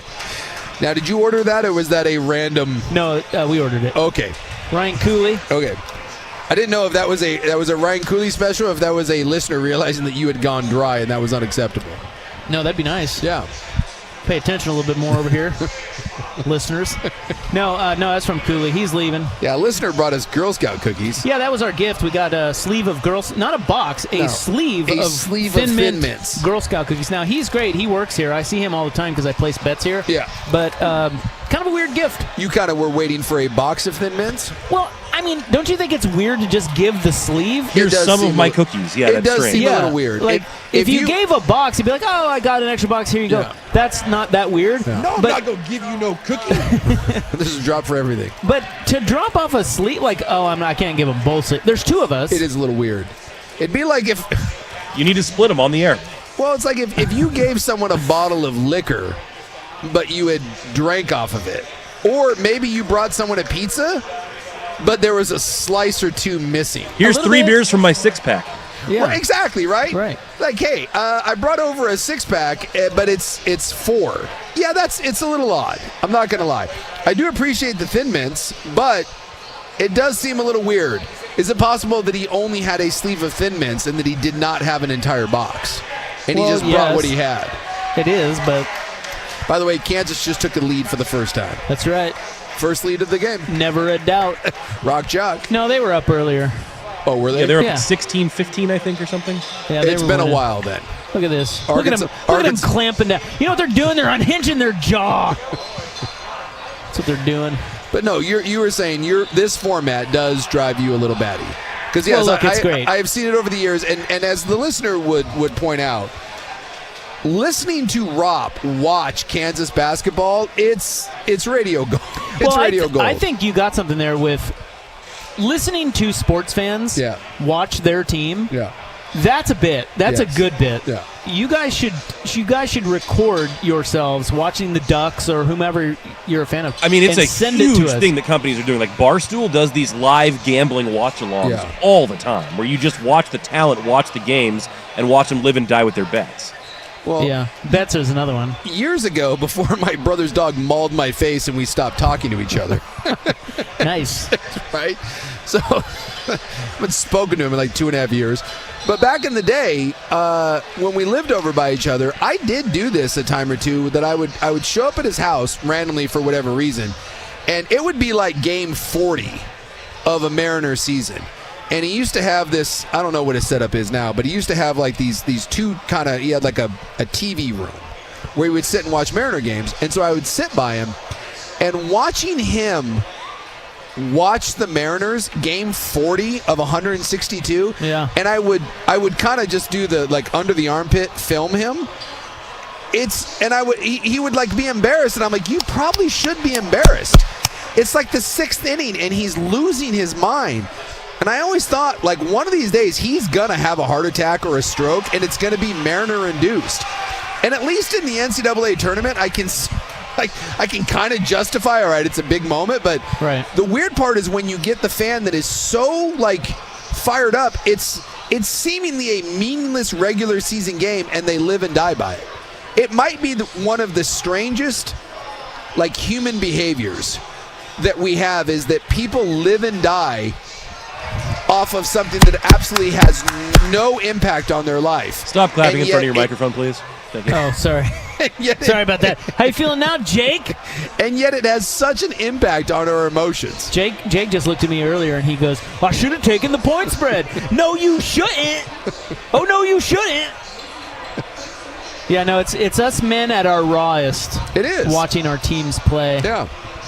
Go Vandals. And I've told the story, what kind of killed my extreme fandom for the most part. Well, playing, but it was a number of years ago. The Red Wings were playing, because that's the team that the two teams that I follow the most are the Mets and the Red Wings. And the Red Wings by far are my most passionate team.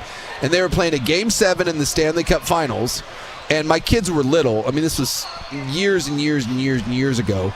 And the Red Wings lost in Game 7. And I remember sitting there on the couch with my kids who used to like to watch sports with me. And I remember my wife at the time having to remove the kids from the room. I remember her being like, hey, kids, why don't we leave Dad alone? And I was embarrassed. I literally was embarrassed and that my wife had to tell my kids to go upstairs because Dad couldn't handle what just happened. And I remember like going upstairs and apologizing to my kids and then like playing a game with them. And I think that was the last time I really let a sporting event like truly just wreck me. I get excited, but as far as wreck me and wreck my day, that kind of was a look in the mirror, what the hell are you doing sort of thing. Because I remember looking over at my son, who, by the way, is named Yzerman, for God's sakes. I named him after the captain of the Red Wings. And I remember looking at him, and he generally looked concerned as he was led away by my wife to go upstairs. And then, like, when I came upstairs, he just looked at me in his little voice. He's like, Dad, are you okay? I'm like, yeah, dude, I'm all right, buddy. Come here. Then you raise a hand to him. And just smack him. Shut up.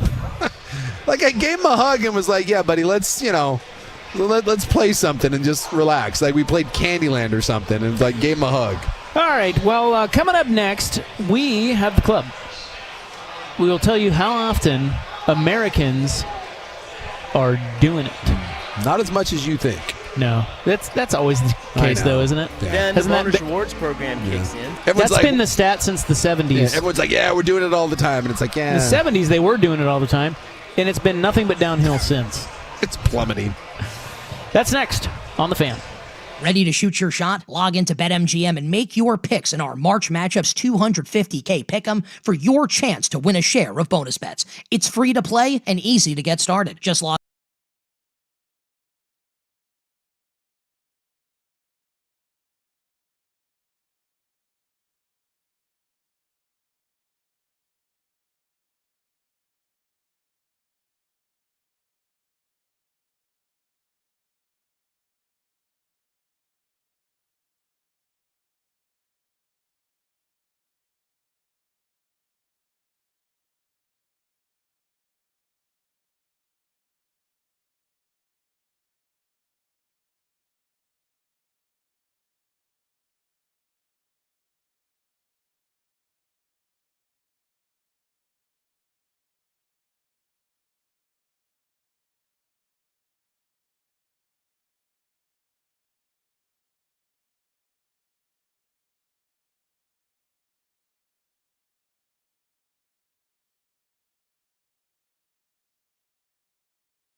McCoy at Warren Allen Sports Desk. A Sports Center update on 1080 The Fan. Ryan Buckley with this SportsCenter update. First on The Fan, lots of March Madness action going on right now. A good one coming down to the wire in the West region. Kansas with a 3-point lead, 67-64 over Arkansas in the 7-10 matchup. About a minute and a half left in that one. They are reviewing a foul for a potential flagrant. Meanwhile, Drake and Missouri just started the second half. Drake still leading that one by nearly double digits. Texas A&M and Yale are about 8 minutes left in their second half. A&M clinging to a 6-point lead in that one. Plus, you had some big news this morning with 12-seed McNeese taking out 5-seed Clemson, 69-67 the final. Gonzaga was all over Georgia in the 8-9 matchup. Gonzaga wins by 21 points, setting up a matchup with 1-seed Houston. Both 1-seeds that already played today, Houston and Auburn, cruised to victory over their 16-seed opponents. Meanwhile, Montana sent packing by Wisconsin in 14-3 matchup. That was a 19-point victory for the Badgers. And Souk's BYU Cougars roll on to the next round. They beat VCU 80-71 the final. More sports scores and stories in 30 minutes. I'm Ryan Buckley at the George McCoy at Warren Allen Sports Desk. Hurt and missing work, insurance companies acting like jerks. Don't call your mom. Call George McCoy at warrenallen.com. Jump back to earlier parts of your favorite fan shows on the Odyssey app. The only way to rewind Portland's sports leader, 1080 The Fan. The following show may contain adult themes not suitable for children. Shut the hell up. Club 1080 with Isaac and Souk. It does go well with a chicken. I didn't know hanging out with you was making me smarter. Full disclosure, Morty, it's not. Temporary superintelligence is just a side effect of the mega seeds dissolving in your rectal cavity. Oh, man. Yeah, and once those seeds wear off, you're going to lose most of your motor skills, and you're also going to lose a significant amount of brain functionality for 72 hours, Morty. Starting right about now. Club 1080 with Isaac and Souk is brought to you by Pub Beer, the official beer of Cheap Fun.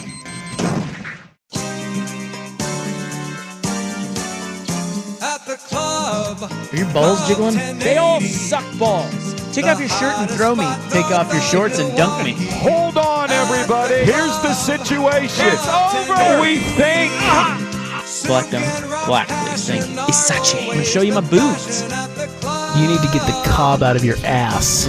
You can shove that up your little pumpkin ass. Shove that straight up your little kid ass. You can take your Halloween and shove it up your little kid ass. Hey, it's me, Petey the Peppy Penis. Google me, bitch. Hi. All right, so here's the sitch.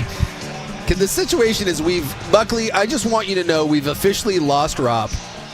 He's standing up and I can see this on my end of the video feed that Rob is not interested in what you're talking about or doing any longer. The show is become secondary. Tie game. Okay, so Arkansas's up 1, 2 minutes, 14 seconds left. And Kansas's best defensive player may have blown his Achilles. Yeah. So KJ Adams went down with what looked like a rolled ankle, you know, when guys come down and then they fall down. But there's oh my God! That's three straight Kansas turnovers. Rob may shoot somebody. But the replay shows that he didn't roll his ankle. He may have popped his Achilles. That's not good. Oh no! Oh no! Oh no! Careful! Careful! Careful! Oh no! Oh no! Kansas was up 1. They've had 3 straight turnovers, and now Arkansas is up 4. So you see why do you see why I do see this season has been I do maddening? I do. But you've also known this for months. Yeah. The best part is as this show just devolves into chaos and Rob loses it, the best part is the man in charge, our boss, is right here. Dang it. And he doesn't care. He's sympathizing with Isaac Robb, who is now off camera and is standing up. He knows. Look, he's a Duke fan. He's a Duke fan. He and I have bonded over college basketball for the last 20 years he's been at the station, or however long he's been at the station. By the public? Is it public? I don't know. Let's not talk about it. Let's not talk about it. So he's a Duke fan. I'm a Kansas fan. We talk about our teams all the time. Yeah. And basically the conversation goes like this. I hate Kansas. And then he's like, I hate Duke. Like, well, why do you hate him this year? Well, they turned it over too much, and the freshmen aren't, And then I'm like, well, Bill Self sucks, and Yeah. Meanwhile, we're two of the best programs in the country. Yes. We should be thankful. But we're not. You're a spoiled brat. That's right. As the winningest program never. But do you see been why this season is so maddening? Is this game in a nutshell right here? They are now losing by 4, and they can't even inbound the ball. No, Kansas came all the way back. It looked like they were taking control, and then proceeded to turn it over 3 straight times. But yes, as someone points out on the text line, Rop is in March Madness form. In brighter news, Missouri's losing. Does that take some of the sting away from it? Not really. No? I don't care about them. Dunk it. All right. There we go. We needed that. By the way, we got a lucky whistle. We have to remind you again, clap in front of your microphone. Why not? It's better. I mean, that wasn't quite as bad when you're sitting down and you're clapping right in front of the little microphone. That was not great. Does it hurt your shockingly loud. It's just not a pleasant experience for the listeners. I'll stop. I'll fist bump myself. Let's go. Rob is now taking to put his hands behind his back and doing some sort of like I need to go pee dance. Yeah, and like maybe the national anthem is getting ready to play. It's quite something. Oh, sir, can you see? Come on, dude. This guy right here, he transferred from Wisconsin. Yeah. He was the best player at Wisconsin last year. Can't even find the floor for Kansas this year. This is why people are upset about Bill Self. Like, how do you not incorporate that guy? No one knows. He's a good player. No one knows. Self sucks. Buckley, I hope you are appreciating this as much as I am. 0 field goals in the last 3 minutes and 33 seconds. Why don't they make a field goal? Because they suck. Getting to watch this up close and personal. All right, here we go. It makes me long for the days of the Trey Burke. They all suck balls. Clutch playing 3. 10, okay, so 1:10 left. Playing D. 7 on the shot clock. Let's go.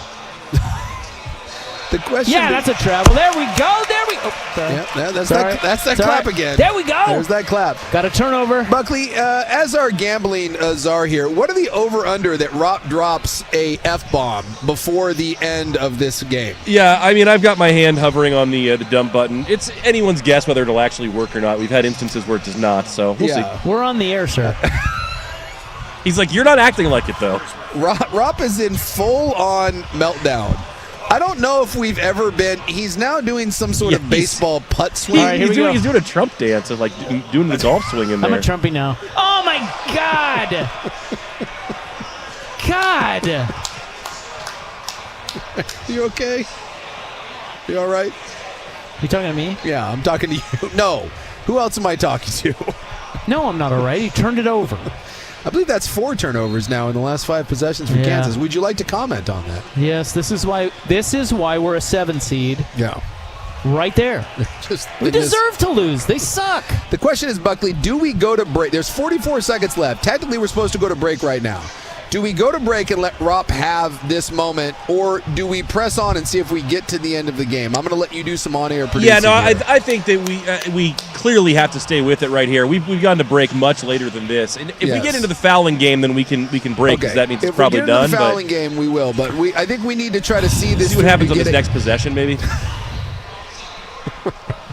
Rob with the loudest sigh in the history of Portland sports radio. Down 4. Down 4. Got 40, the ball. 44 seconds. 44 seconds.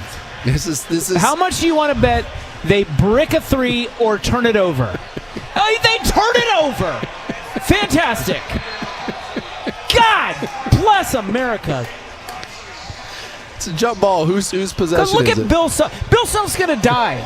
He's going to have a heart attack. These guys are horrible. The question is, who's more upset right now, Isaac Ropp or Bill Self? Bill Self. Look at his face. It's bright red. It's the color of Kool-Aid. Hey, but it's not a turnover. No, they got it bad. They got the luckily, they have the possession arrow. They tried to turn it over. So still down 4. By the way, let me tell you something. Please tell us. There is no chance they win this game, and I mean 0. Why am I even watching? Oh, of course. 7-footer bricks a 3. Perfect. God. You love him, don't you? That's Bless Dickinson. America. Isn't he your favorite Kansas player? Maybe of all time. Careful. All right. Well, Buckley, I think that's our signal to probably. I think at this point, go ahead and go to break. I think that is probably our signal to go to break. We will be back at Club 1080 live from the A&A Casino for the conclusion of the Kansas game. They are so awful. Check out the fan merch locker. There's a lot of people. It's like Woodstock, except everybody's got their clothes on. We have a new iconic 1080 The Fan logoed hoodie for you. Whenever you get one, you feel good about it. You can still pick up the classic fan t-shirt that says, "It's over!"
scotch. I love scotch. Scotchy, scotch, scotch. Club 1080 with Isaac and Suk is brought to you by Pub Beer, the official beer of Cheap Fun. Can I get a hot tub?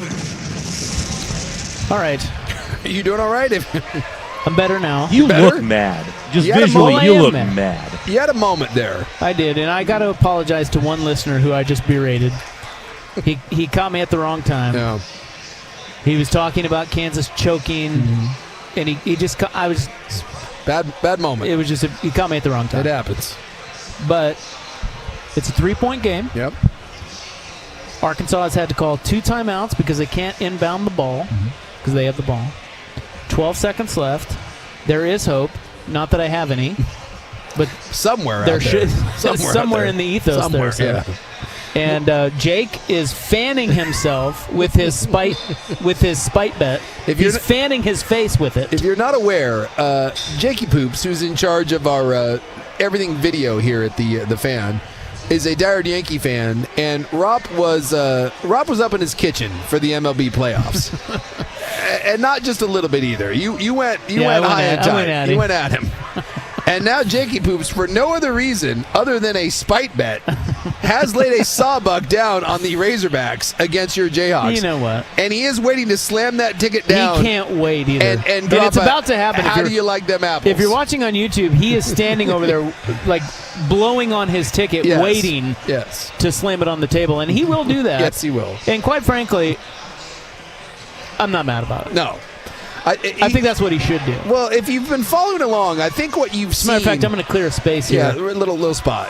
Well, this is some maturity because right here, Jakey. What you've seen here, Arkansas going to the line, by the way. Right here. 10 seconds with a chance to make this a 2-possession game. All right, who's this guy? Who's this chump? Couldn't tell you. But the fact Noonan. All right, 4-point lead. See, what you're seeing here is like the stages of grief, Buckley. You've seen Rob run through the entire gambit of there was emotions. anger, there was denial, there was acceptance. Yes. Now there's bargaining going on. I think what's happened now is yes, we're in the final stages of grief where we've accepted the loss. It's over. Now we're rationalizing that it's going to be okay. I got to tell you, dude, I almost dropped 2 F-bombs. Yes. Get in there. No. That'll do it. Yeah, it's over. So bad. You can slam that ticket down anytime you want. This thing is over. So bad. Look at Jake. Like a grinning Jake ear is to so ear. proud. His spite bet. The cash is $17. I'll give him $17. See, now we've gone from acceptance to just like we're lashing out and whatever. Well, I'll and then give you Danny's the over here saying, "Oh, I got Arkansas plus money, man." Whatever, dude. No one cares. Yeah, it is true. The peanut gallery is now ganging up on Rob. Well, it's all right. They're coming in hot and heavy. Listen. Can I just ask you one thing? Ask away. You watched the last 10 minutes of this game where Kansas was down 10. Yes. Up 4. Yes. And now losing by 8. Yes. You saw it. 5 straight turnovers, I believe. Do you see why? Yes. All season I've been saying Kansas sucks. Yes. Was that not the most maddening? It's not that they lost. No. It's how they lose. It does seem interesting in that Kansas has one of the 3 or 4 most talented rosters in the country. God. And they seem to have figured everything out. And you're like, all right, Kansas has kind of grabbed this. They've seized control. And then seemingly a switch was flipped. And those last 4 or 5 possessions were some of the worst possessions you could possibly see. And yes, I can see as a Kansas fan why that would make you want to put your head through a window. It's not all losses are created equal. Yeah. And the way they F up is just it makes stunning. it more painful than regular losses. It's stunning. Yeah. I'd rather them be just terrible and not make the tournament. I'd rather that. Now, I believe someone said this is the first time since 2006 they've been out of the first round. Yeah, no, I will say Bill Self. So 2006.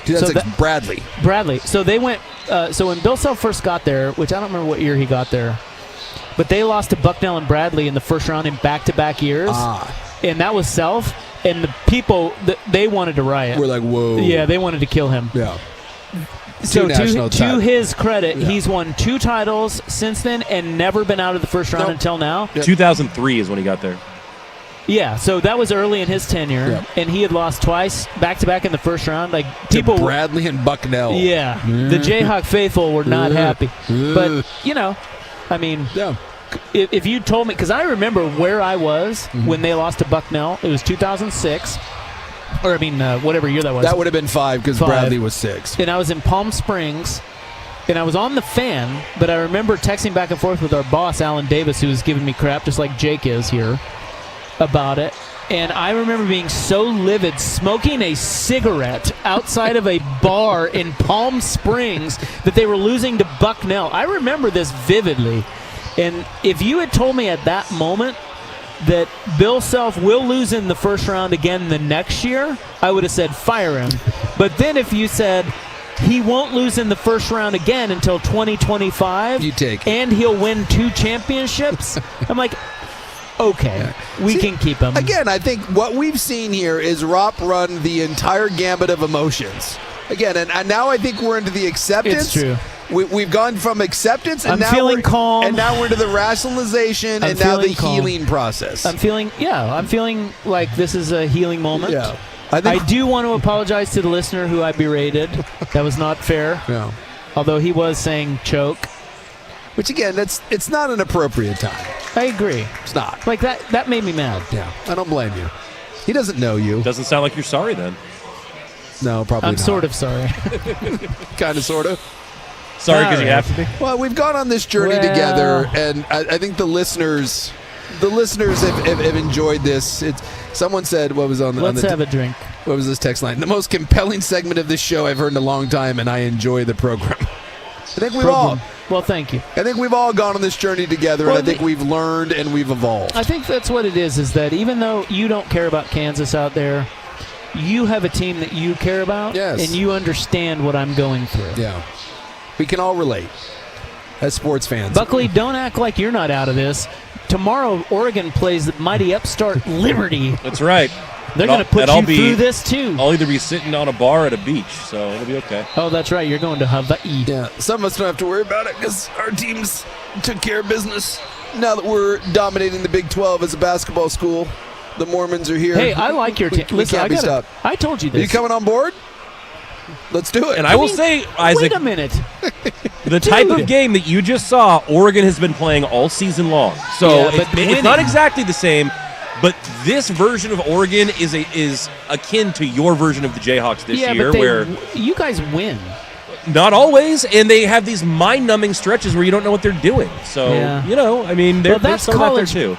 There's a little bit of that that's just college basketball, but this is where I'm going to sound like an arrogant fan. Kansas teams have generally been above that, which is why we're Kansas. Yes. But now we're down in your muck, and we don't like that. No. I don't like being down with you. I'm above you, basketball peasants.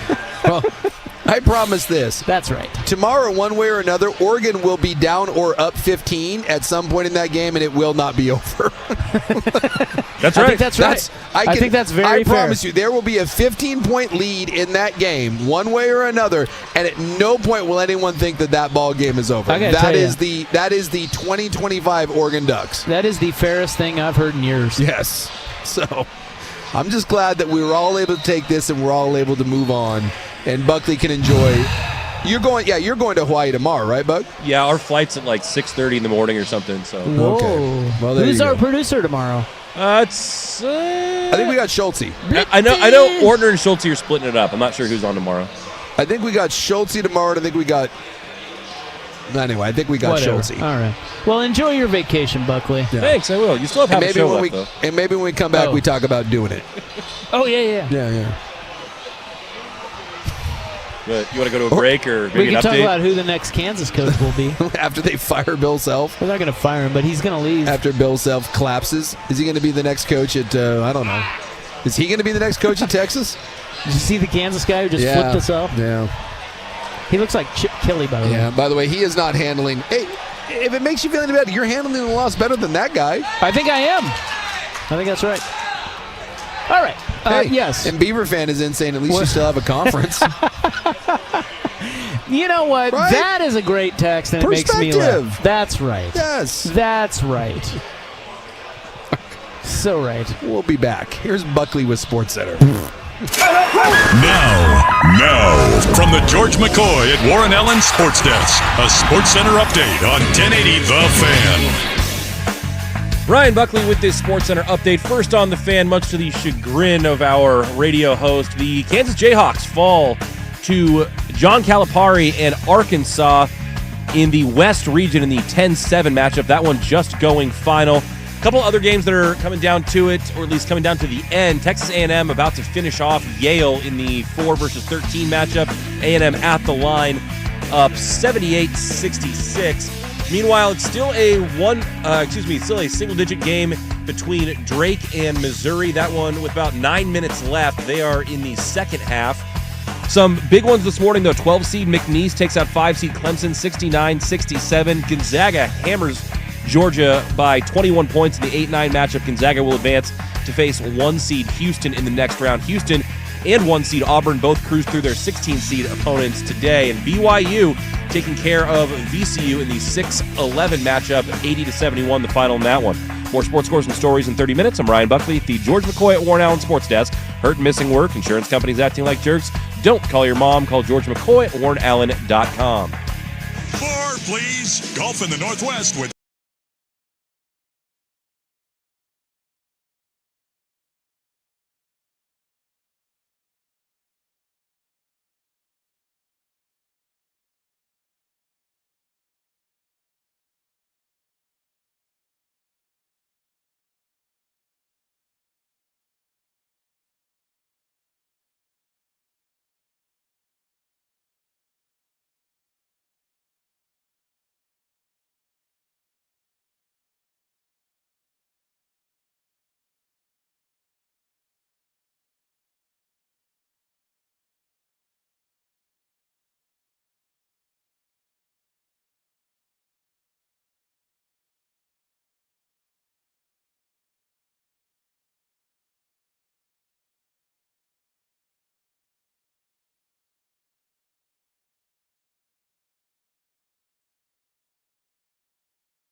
judgment, handing down life lessons to all the sinners. Club 1080 with Isaac and Souk is brought to you by Pub Beer, the official beer of Cheap Fun. Double Sun Power! All right, well, now I've been stirred up again. Yeah, it's a whole thing. Well, Dirt is here. Yeah. And he just showed up and said, Kansas shouldn't even have been in the tournament. Yeah. Well, I've said Why this. do you say that? I've said this many a time. Dirt is, how do I? Uh-oh. What do we got? This game right. Okay, so this. We've got another game that's coming down right to the point spread. Oh, they're going to walk it out. Ah! And I have Texas A&M, by the way. Yeah. So the spread on this is Texas A&M -7.5. Oh, gosh. And Yale just scored to make it 9. A&M inbounds. Game over. A&M Yale by 9. Hell yeah. Okay, so Dirt can suck it, and I told him that. I was like, why would you say that? Shut up and go drink your drinks. Well, here's the thing. Dirt is a notorious. He even admits it. Dirt is the most petty sports fan. He's a troll. Dirt is a troll. He said shouldn't even be in the tournament. Yeah, and Shut the hell up, dude. He's just trying to get this reaction out of you right now, and it's working. Okay, you're right. Dirt's a so troll. I should calm down. Yeah. Dirt's a troll. Here's the best part of today's show, and it's that I'm going to reset this and say that Jake, who's our YouTube guy, he's a Yankee fan, and I gave him so much crap about when the Yankees and the Royals were playing in the playoffs. And not a little crap. I mean, I gave him a lot. You were stirring it up. I wrote. He says I was riding him for 4 hours straight, and I was. You were. Look, Jake's a young. Yeah. I'm trying to toughen Jake up, and I think I made some headway in that regard. Yankees won the series. He gets the last laugh. Well, I get out here today, and he's here filming us, and he says, so you should turn on the YouTube stream right now because you're about to see Jake shove it right in my face. He says, I have placed a spite bet. And I do appreciate a good spite bet.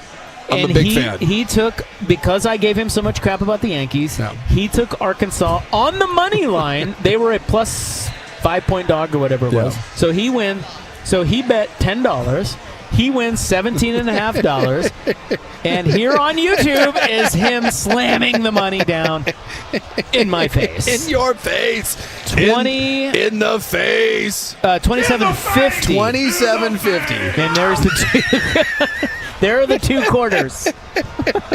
That is the most satisfying $27.50 that Jake will ever earn. Congratulations. Right there. And might I say, sir, well done. Well done. Well done. Well done. That is a quality in my face. Yeah. And there's your money. It's a quality spite bet. That is. Because who doesn't appreciate... Didn't even see it coming.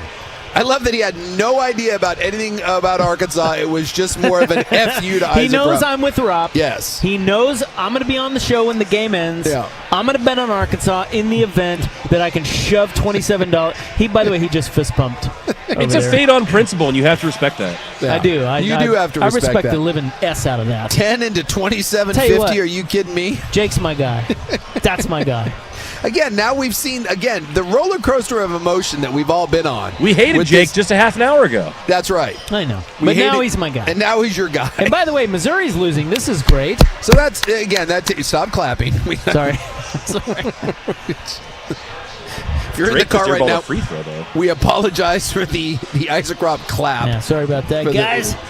Oh, yeah, Missouri's getting drilled. Yeah. Well, they're down by 8. That's getting drilled. In my world, it is. In your world, yes. So that has to take some of the sting if those ninnies from Missouri end up losing. Drake's looking pretty good, man. Yeah. And more importantly, realize that I got to look it up. Who does Drake play if they win?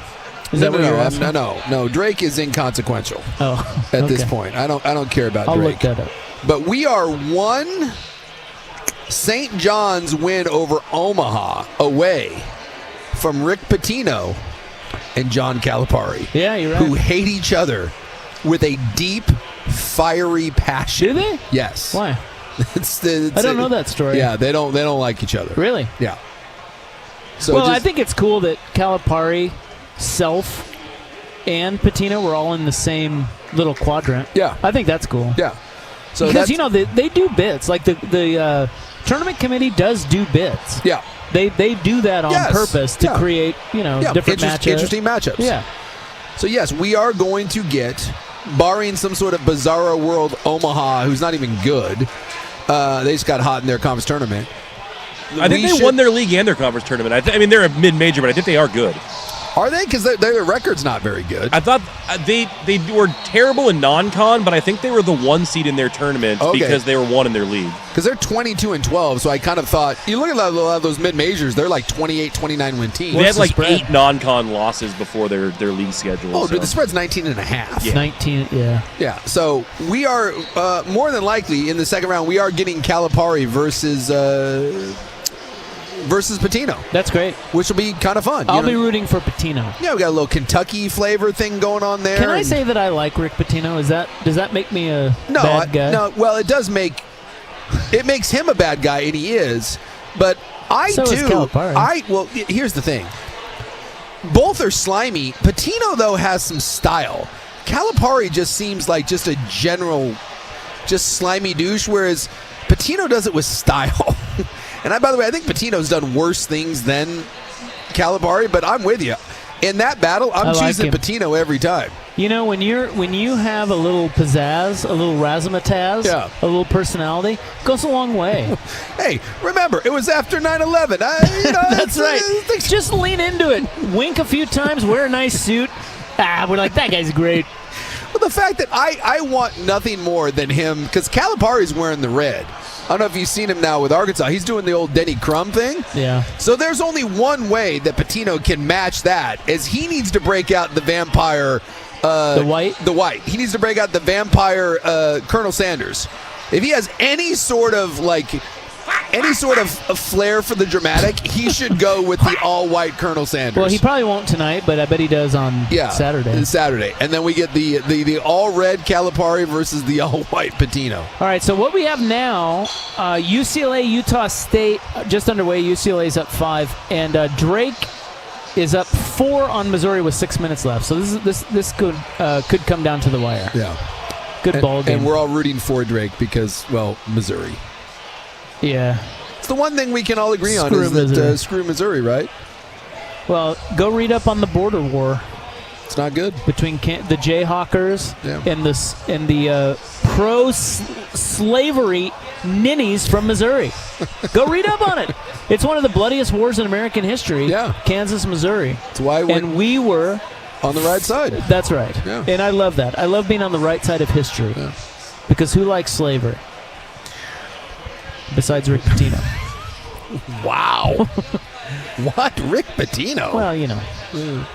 I couldn't think of another name. Yeah. That's rough. All right. We got a break. We'll wrap it up next on The Fan. Hey, it's Rob sticking around for the Window Nation. If you need new windows for your home, now is the time, because at Window Nation, where you buy 2, you can get 2 more windows free, and that deal is unlimited. So no matter how many windows you need, you're going to get basically half off, right? So if you need 18 windows, you get 18 windows free. I think that's right. You also get to pay no interest, no payments until 2027. So that's 2 years interest-free, which is nice, because if you don't have all the cash right now, you don't want to pay all that interest until you get the cash. Well, they're going to let you defer that. So at Window Nation, they are the best window company in the country. They have a 96% customer satisfaction rating. No other company can say that. Their installers are the most experienced in the business. No other company can say that. And they have the best lifetime warranty on windows that you will find in the business. No other company can say that. 2 ways to get on their schedule if you need windows for your home and to take advantage of this deal right now. 866-90-NATION or windownation.com. Schedule a free in-home estimate at 866-90-NATION or windownation.com. The home of Dirt and Spray. I'm Dirt. I think I can unite you with Beaver fan. Let's come together. Did you see Jonathan Smith, Michigan State's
Talk is brought to you by Pub Beer, the official beer of Cheap Fun. Double Sun Power! All right, well, the night is over, at least on the radio. We still got 5 minutes there. Oh, we still have 5 minutes? Or 7, really. I mean, it's not over here. You know what I'm saying? No. We're still partying. This goes on. We got later. We have games that haven't even tipped off yet. Yeah. Am I right? Well, we're watching the end of this Missouri-Drake game, but UCLA, right, is just underway. I think we still have UC San Diego. And you got that Omaha St. John's game coming, right? Yeah. We got the Michigan game. And Texas Tech, UNC Wilmington. Yeah. Okay. So we got a handful still to go. So you got plenty of time if you're getting off work. Head on up. These ladies are ready to party. That's right, look ladies. At that. Yeah, she's into it. Let's party, ladies. Yeah. We're on the air, yes. Yeah. She's ready to go. I think she found out we were on the air, and let me tell you, she pulled her panties back up. Woo! And more importantly, we have. Are you all right? Me? Yeah. Yeah. Why? Black down. I'm over it. I'm over it. You're okay. All right. Well, pace yourself because this is day one. We still have to be back out tomorrow. I know, but it was more the Kansas game. More of Kansas. Yeah. Like they don't play tomorrow. I don't think. I don't think so. If they do, they'll effing lose. I don't think there's a. It's like on American Idol, where you get voted back. You get one wild card. The NCAA is now we really want Kansas to come back. Yeah, and I'll be fine tomorrow. Yeah. It's just hard. It's hard watching your team while you're doing a radio show. Well, maybe you control Dirt, who came in with an unnecessary troll on you. I'm above it. You are not much of a troll. I will give you that. No, I'm not a troll. But that's where Dirt lives. I know. Whatever. And Dirt embraces his trollness. Well, he's one of those guys fine. He keeps Twitter receipts. And then when something he saves screenshots and then goes back and retweets at people. Yeah, that's more. That says more about him than anything. Yeah. Whatever. Yeah, you're fine. You've come to this. We lost. I get it. Yeah. I wouldn't know how that feels. I mean, my team's a winner. I will say this. That's true. I will say this about people who kick others at their lowest moments. Yeah. This is a special place in hell for those people. Well, I will say that if you've got a buddy, if you have a buddy that you know is really into one team, and they're in the middle of that losing game, don't text that person. That's poor form. Even if you're the arch rival of that person, it's just that I feel like that is an appropriate thing, that you give that person a 24-hour cooling off period before. They know. It's really weird to me when someone does not have a dog in the fight and then they go out of their way to bury you after your loss. Right. If you were playing me, okay, fine. We've been going back and forth the whole time. Yes. But you don't have anything to do with this now and you're rubbing it in my face? This is what I'm saying. It says more about that person than anything, and it's not a positive reflection. It just is. It is not. It just isn't. It does show a little. It shows a little pettiness or insecurity. Yeah. It's low class, it's not it's not a good look. No. For you. No. So I'll just let that sit there. Pettiness is an ugly hoodie, no matter who wears it. That's right. It's not. It's not. That's right. It's a John Fetterman sort of look, and not a nice like a Mack Weldon hoodie. That's more of a Carhartt working man with some stains hoodie on it. Shouldn't be wearing that thing. Yeah. What were we talking about? We're just kind of wrapping up. We were saying goodbye. Our wonderful boss. We found out that it is. Are you going to announce that right now? Well, at the end of the show? No, I guess. Are you going to do that? No. How much time do we have left, Buckley? 2 minutes. Yeah, about 3 minutes. Okay. Well, you could look at it one of two ways. One, we could make a big deal out of it on another show. Yeah. Or two, this could reward our most loyal of listeners, because the only people left are most loyal. If you've hung around through the last 45 minutes of this S show that we've put on, everybody which, by left. the way, we haven't got through one thing in Club 1080. No, not at all. I haven't even. No idea who's having the most sex. Not at all. Oh yeah, we'll get to that tomorrow. Yeah, we have no idea who's doing it. My iPad has sat idle for an hour. There was one poor bastard on the text line that must have texted in 6 times and is like, "Who's doing it? Who's doing it?" Yeah, we'll get to it. And by the way, if you've been listening to us long enough, dude, one day of tease. Actually, this would be 2 days we've teased it and haven't got to it. That's nothing. I mean, I think there's times we've teased the story for like a week straight and haven't gotten to it. I got to tell you, teases are just for people like Jeff who make you tease because they think people stick around to hear the next thing. They don't. Hey, there's one guy that was sticking around that wanted to hear how often people were doing it. This is great. This is why I'm a genius, because he's going to stick around for 3 effing days to figure out that story. That guy is going to be, I guarantee that guy tomorrow at like 6:01 is going to be like, you sons of bitches, you better tell me who's doing it.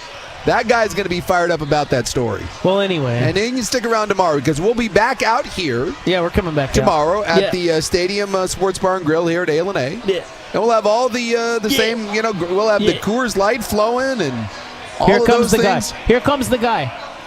What? I'm sorry. I'm sorry I yelled at you. Seriously. I'm sorry. I'm sorry. What a moment. There's the listener I berated. And he said he gets it. I am so sorry. And we saw the handshake right there on the stream and everything. Man, Really? we've really. You caught me at you caught me at a bad moment. This is a touching moment. I apologize to you. This is like the Disney moment, right? Does it give you faith in society? Yes. I think we've all. Look, this is why Democrats and Republicans can eventually come together. Hey, because but you know of that what? moment right Can there. I say something though on the air? You don't like him? F that guy. All right, well, we're back. This is why it's the Gulf of America now. F that guy. Well, I did berate it. I'm like, okay, so my team loses. Yeah. I'm on the air. I'm very mad. I'm trying to not to drop F-bombs. And he comes up and he gives me the choke sign. You're still not sorry. No, you're not I'm sorry. just like, come on, man. What was that? That was a fake apology that you just gave. No, it wasn't. Yeah, it was. I wanted him to feel better. Very Larry David of you. But you're not sorry. I am sorry. I just can't stand the guy. I just wanted him to feel better. Well, I've lost faith in humanity now. I had it. Buck, renew my faith in humanity and have a great time in Hawaii. Thank you. Yeah. Hey, have fun out there. On your dad's dime, you white privileged bitch. Moms. His white privilege is double. It's two different things. Mom and his dad. Don't get stung by a stingray. Yeah. In the chest. Enjoy Hawaii. Bring me back some duty-free Kahlua. Yeah. Cool. Hey, thanks to Coors Light Video